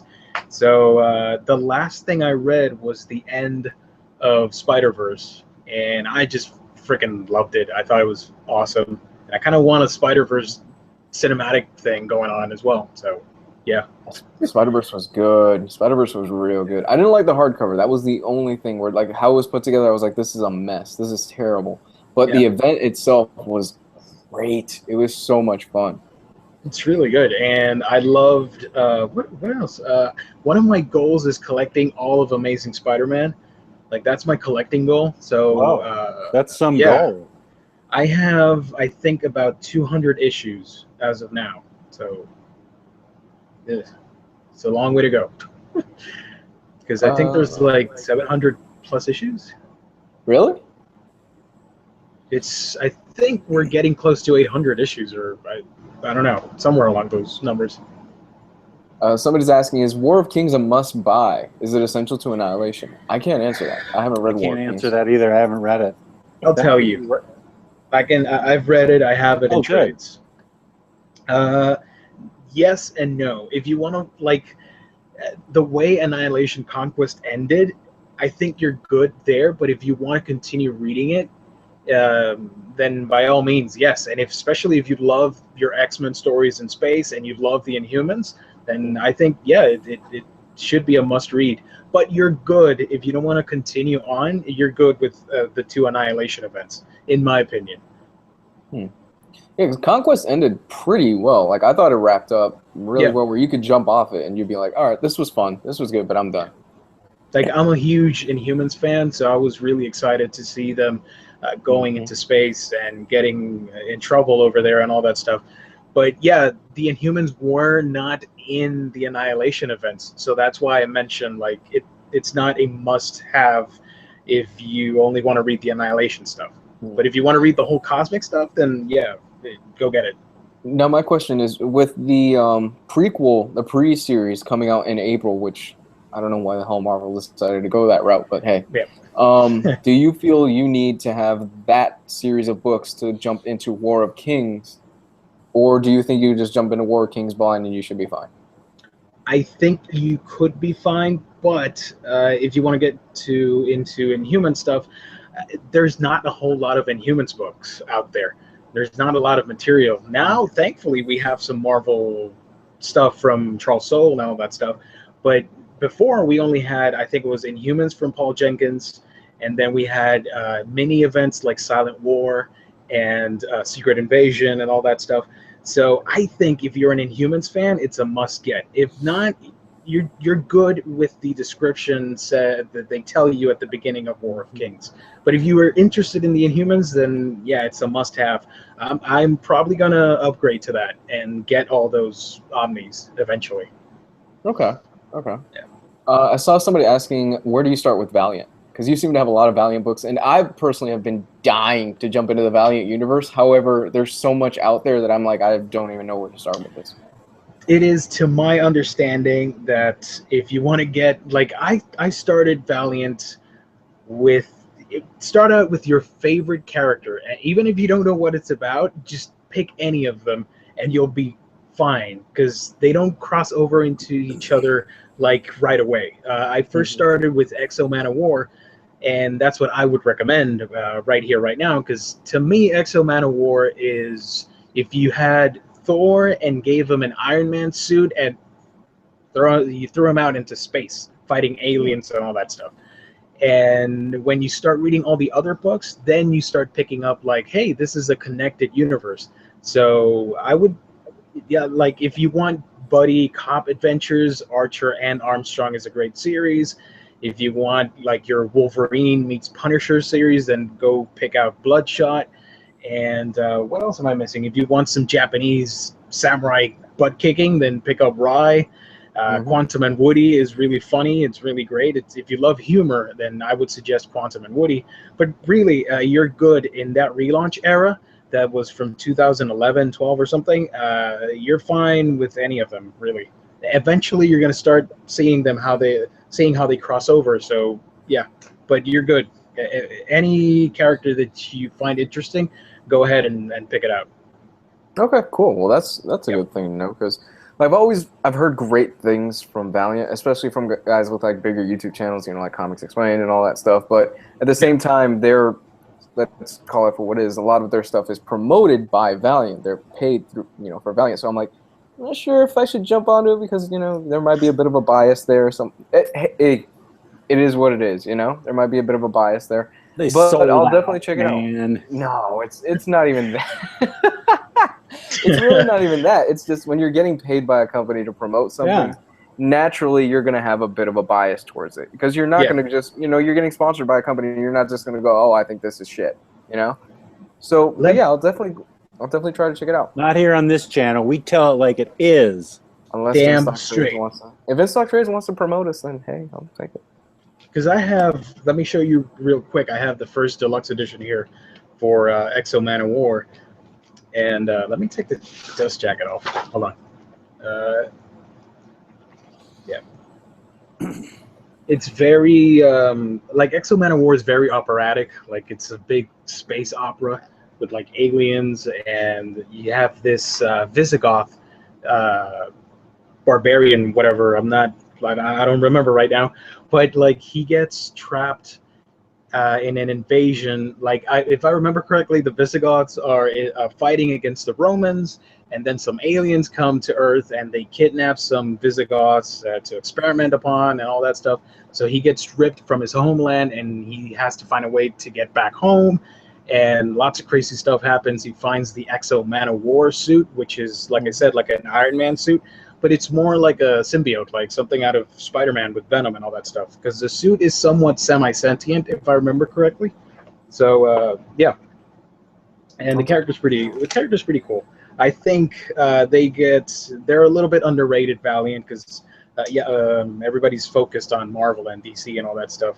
But I would check them out. I think they're pretty cool. I read Divinity and I liked that. Oh, Divinity, I have not read, but it has a really cool premise. Yeah. Let me check it out. It's somewhere around here. And they just put out a book with the first comic book plus-size hero, if I'm not mistaken, right? Faith, I think is her name? Yes. I have it somewhere in my shelf, and here it is. Hold on. Oh, didn't you just get a Faith Pop? Oh, yes. Yes, I did. Oh, we forgot about that. Yes. I haven't. I got them right here. Okay. Hey, a special treat for you guys. All right. So this is my fault, actually. I completely forgot. We also had a subtopic. Favorite Funko Pops. Now, I don't really have any Pops. The only one I have is the Booker DeWitt one back there. But Jess and Gio have their Pops here to show you guys. And go ahead, guys. Jess? Well, Gio and I are definitely comrades in Pop, Funko Pop collecting. Yes. Gio's definitely a major presence on the subgroup of the Omnibus collector and swap community. Or whatever the hell our page's name is. Omnibus collector, something. Chop, swap, and drop, whatever. The subgroup talks about action figures and Funko Pops and pins and record albums and all kinds of stuff. And Gio's a big presence on there. And I just grabbed some of my favorite Pops just to show them off, and the first one at hand is one that Gio helped me find. Was oh, nice. Flocked Scooby. This is cool. It's textured, flocked, and of course, since I am part dog myself, I happen to be partial. I did. I went right there. Yeah, you had to get it. Yeah. And it was he helped me score it, and it went out of production. And did it come back into production? I don't think so. I think it's still out of stock in Gemini Collectibles. Yeah, this was fun to collect because it's flocked. I like textured flocked things.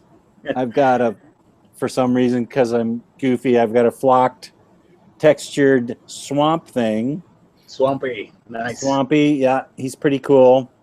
That's I also happen to really love things that glow in the dark, and this Agent G from the other Omnibus page got me this glow in the dark Yoda at the New York Comic Con, and I love stuff that glows in the dark. I always have since I was a little kid. And let's see. That is sick. That Yeah, you must get. speaking of glow in the dark, here's one from the this is the Green Goblin, and Ooh, nice. I just haven't. He'll come out of the box eventually because I'm going to want to see him light up. I believe Yeah, this is the San Diego Comic-Con one. we are out of box collectors. Right. They're in box and out of box, and G and I like to take them out. I just haven't had the chance yet. And here's one. Go ahead. Sorry to butt in, Jess. No. Here's the thing. Toys are meant to be played with. I'm sorry. Just open them. Let them breathe. Let them experience life. Don't keep them in a box unless you want to sell them. Then I completely understand. But I open everything. So there you go. Do you keep the boxes or do you chuck them?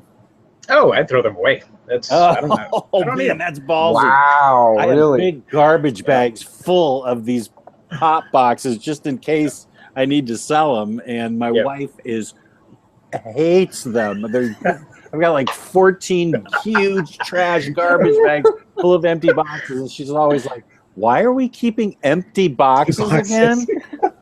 Which is a good point.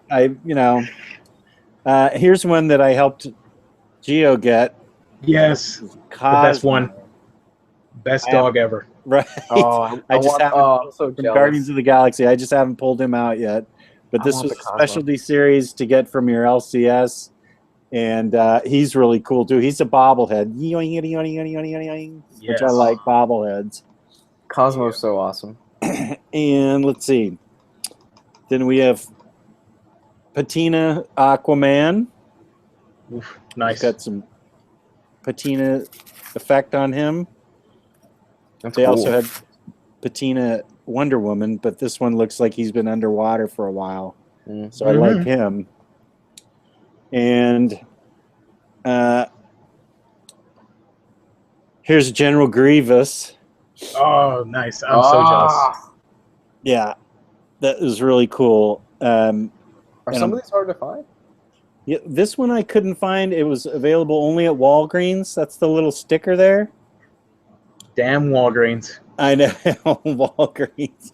I just found a pop for somebody, for Chad today, Spider-Man 2099 at a Walgreens. And I'll be damned. Oh, Jamie found this for me and sent it to me. Jamie Studzinski found this for me because I ordered it and then they didn't send it, those spuds. So he found one in his local Walgreens, so that was cool. And I'll end on two of my faves. This is one of my faves, and this is actually going to stay in the box because the box is cool. Let's see if we can see Zebra Batman and Bullseye Batman. These are actually two costumes. Oh, that reminds me that. Sorry, I'm totally backtracking. I haven't shown my absolute favorite one. I'll save that for last. But these are actual costumes that he wore back in the 50s when he was wacky, going out to space and doing all these other weird things. But the box is so cool, I want to keep it in there. And I like this Doctor Strange. Came in the Marvel's Collectors. Nice. That's cool. Does he glow in the dark? No, but he's just bitchin' looking. That's a Doctor Strange. Yeah. And I really like him a lot. And the most popular one in my house, taken by a poll of one, me. This is going on the mantelpiece, whether my wife likes it or not. And that's Rainbow Batman, my favorite. Yes. Look at that. Look at all the rainbowiness on that Batman pop. Just beautiful. It's just so love it. Rainbowy. I have tears of how magnificent it is right now. So much emotion is coming out of your. God, I love it so much. Agent G got this for me too. He's awesome, that Agent G. Awesome. So I turn it over to you, Gio. All right, I'm just gonna highlight a few because I've got way too many pops, and we could be here all night. Right. Like Jess, I also picked up the Fly. Oh. Yep. I'm a huge, and I just had to get it, along with the Red Baron Snoopy. You see the two of them right there. Gio, we'll cut 'em. And you're losing me. Oh, it's all glitchy. How Yeah. about now? Started cutting in and out. Damn it. Highlight real quick. Whoa. I showed you. Buddy Tyler for finding it for me. Thank you so much. And Gio, you're still cutting in and out, man. Yeah. Damn it. If you want, you jump out and try jumping back in. I just end the call and. Yeah, Click try the that. link again. What do I? Yeah, try right. it. Maybe that'll help you.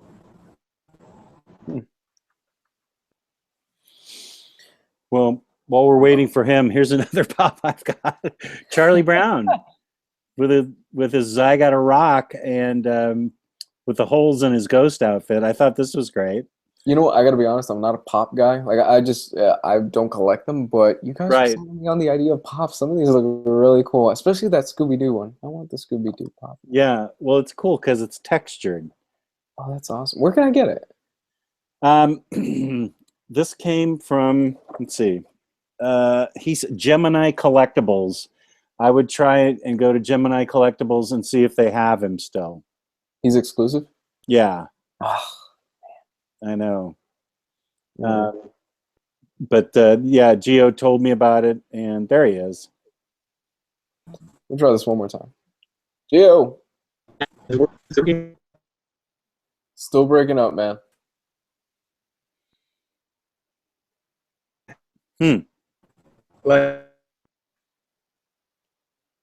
No, still breaking up, dude. Like, I was so sure it was going to work.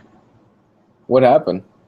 I don't know. I turned off every single thing with my Wi-Fi, so it's only like using the computer to stream. Well, we got you now. Well, we got you now. Go ahead and keep going. Yeah. All right. I'm stable. gonna try. I'm gonna try and do it fast and furious. I was highlighting Red Baron Snoopy, one of my favorites. I mentioned Flock Scooby-Doo. Great, fantastic. Tyler, thank you, Tyler, for helping me locate the Faith Pop, the first ever Valiant Pop. And thank you, Jess, for helping me locate this bad boy.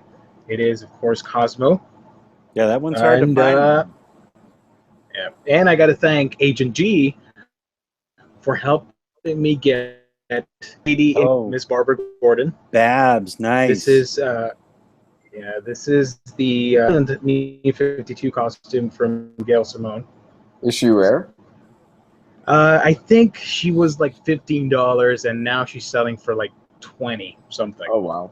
Because if they're convention exclusives and all that stuff, it's gonna be like $15. If it's not a convention, it's gonna be like $10 to $12 per pop, I think. And they just announced Stranger Things pops, Cowboy Bebop pops, right? Yeah, Stranger Things. Those are cool. I might pick up an L just to have one. I think I'm gonna pick up an L as well. And I don't know if everybody knows, but we have also 6-inch pops as well. They have a few if you want to see them real quick. This is one of my favorites. Is Winston from Overwatch. That is cool. You love that video game, don't you? Yes, a whole lot. It's basically he's a talking, and he's pretty cool. He invented this Tesla gun so he can electrocute people with it. Cool. And, yeah. So it's 6-inch pop. It's almost like a Marvel Legends figure, and one of my favorite 6-inch pops, the King Kaiju himself. It's Godzilla. Wow. Did you see the new Godzilla movie? I loved it, and I know Godzilla purists are hating me right now, but I loved it. I loved it too. Are we talking about the Bryan Godzilla. Cranston one or Shin Godzilla? I haven't seen it yet. I've been wanting to see it so badly. I loved it because it seems so real life with all the bureaucracy and stuff. I thought it was fantastic. I've heard it's a slow burn. And I liked, Shin Godzilla's great, and I also liked the 2014 version as well. I thought it was pretty good. That was the my Bryan opinion. Cranston one? Yeah. Yeah. Yeah. I've heard Shin is kind of a slow burn, but it's really good. Yeah. That the new one, the one with Bryan Cranston is gonna cross over with the new King Kong movie. Yeah. They're gonna do a Godzilla versus King Kong movie in like 2020 or something. Oh, bitch. Because That's gonna be awesome. they've got another Godzilla that they want to do before that, I think. Yeah, something like that.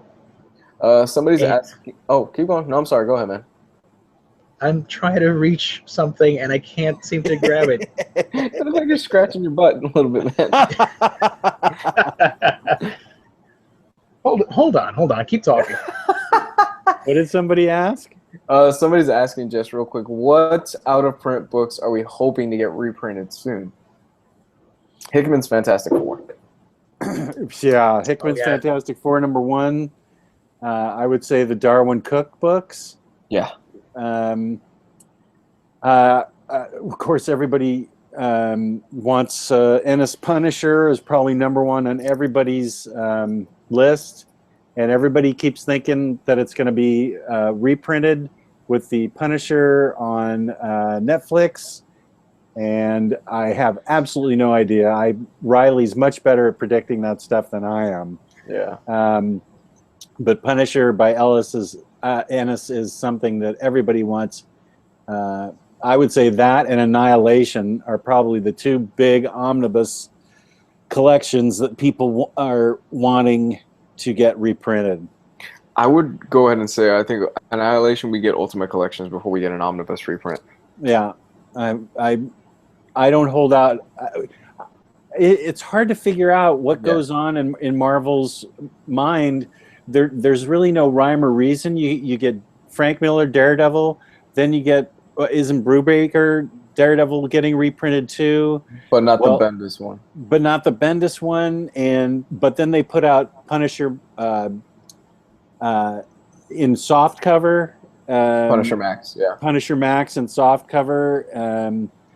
So who Then knows? We get the Clone Saga in an omnibus. Right. Nobody was really asking for that. Right. No, nobody. I asked Gio about that. I said, "What's going on with Clone Saga?" And he said it just went on way too long and not to buy it. I think was his advice to me.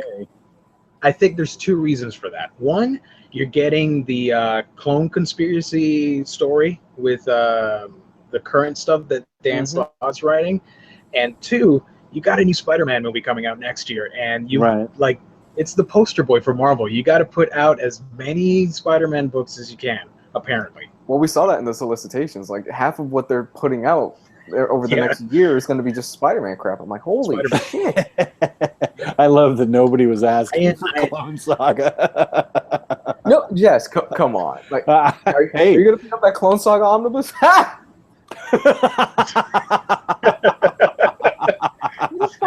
Who the fuck asked for a Clone Saga omnibus?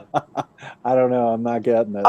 Out of 40 plus years of great Spider-Man material, you have classic runs. You have the Stan Lee run. You have the JMS run. You've got Roger Stern got his omnibus. That's great. We're getting so many great materials, and then we're getting the goddamn Clone Saga. Which is pretty much everything that was 90s rolled into one book. Into one stinky package. I was hunting for it today, thinking, oh, this piece of shit can't be that expensive on eBay. I'm like, holy shit, people are still selling this for like $80. I mean, I know it's a new book and everything, and I only wanted it just so I could review it, just to see, okay, is it really as bad as some people are saying? But I'm not popping $70 for that damn book. It's nothing. Yeah. The material doesn't interest me. You need to wait didn't pick until it up. It's blown out at 30. Oh yeah. I didn't pick it up at all because it doesn't collect that many amazing Spider-Man issues. It went on through like the other ones, like Actions is mostly amazing stuff. I went with the cheaper route with the complete collection trades. So I'm not gonna waste space on such a polarizing story. I'm sorry.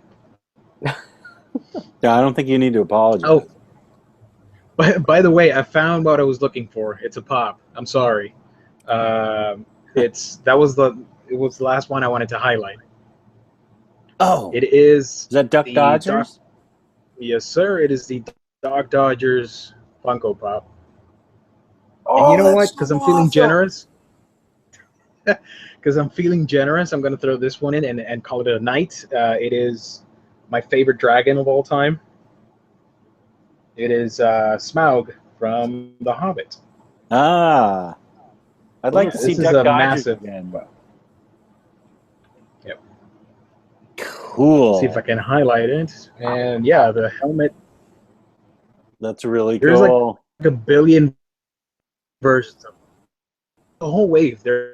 There's Space Cadet. There's Marvin the Martian and Canine the space dog as well. Those So are yeah. really cool. All right, guys. I think with that, are you guys ready to wrap it up? Yeah, I'm exhausted. I imagine the audience is too. Oh, I like it. I'm tired It's too. like the All right, Gio. Before you cut out one last time, where can they find you? yeah. Uh-oh. Oh no, no! You're cutting out again. Were we going to highlight the Oh, other? this is You're a lot more. Yeah, sorry. Do you have the address and everything? Give me a second. Okay. See if we can get Gio going again. Hear me, you guys? Yeah.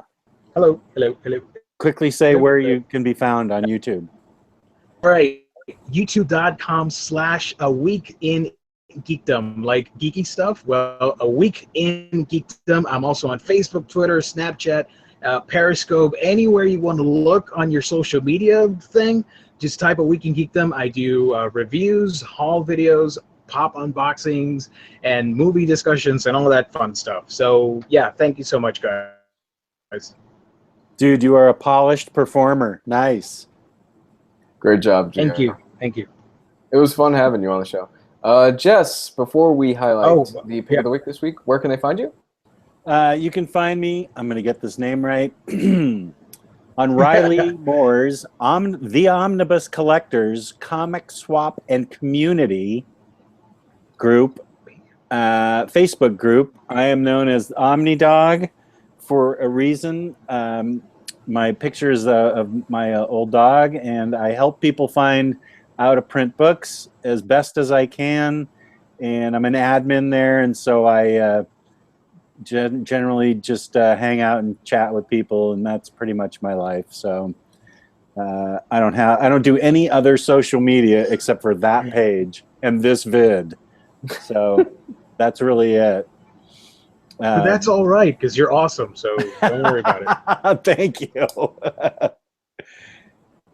Okay, and as far as I go, I'm going to highlight real quick. We do this every single week. We highlight a YouTuber that we think should get more views and should be watched more. A few weeks ago, we did Gio's channel, Week in Geekdom. This week, we are doing Schizo Cookie. Check out her channel. I'm going to put it right now in the chat, and it's going to be found in the description once this video is uploaded. She's got great content. She's got a great personality, really good stuff. It's an up-and-coming YouTuber. I highly recommend you check her out. Really, really fun stuff, honestly. And she's a really cool member of the community. Yeah. Mm-hmm. She's enthusiastic, and she knows what she's talking about, and she's concise. She keeps them, her reviews really tight and short, but she is very knowledgeable, and she's very interesting to watch. I highly recommend watching her stuff. Mm-hmm. And I'll just say, I'll just add, like, I think it's great that we have her in the collected edition YouTube community, because we need more females on board with the whole reviews and comic books and all that stuff. It's great for the community, in my opinion. I totally agree. Speaking of female, Emily Donnelly just said Jess is the best. So thank you, Emily. You're the best. Yeah. As far as I go, if we're going to wrap this up, then you could find me here at Hardcover Reviews. You could find me on Twitter, Hardcover Review. You can find me on Facebook at Hardcover Reviews. And if you want to help keep this channel alive and keep these streams going and these little things that I do for you guys, and you want more exclusive content you can't find anywhere else, Patreon is the way to go. Patreon.com/hardcover reviews. For as little as $1 a month, you guys get some cool stuff nobody else gets to see. So with that said, I think we're going to go ahead and call this, and we are going to end it on a high note. And what's our call sign, guys? What's the outing? 1, 2, 3. Fuck Greg Land. God damn it, Greg Land. Oh. 3, 2, 1. Fuck Greg Land. Greg Land. That bastard. Have a good night, everybody. Peace Laters. out. Bye.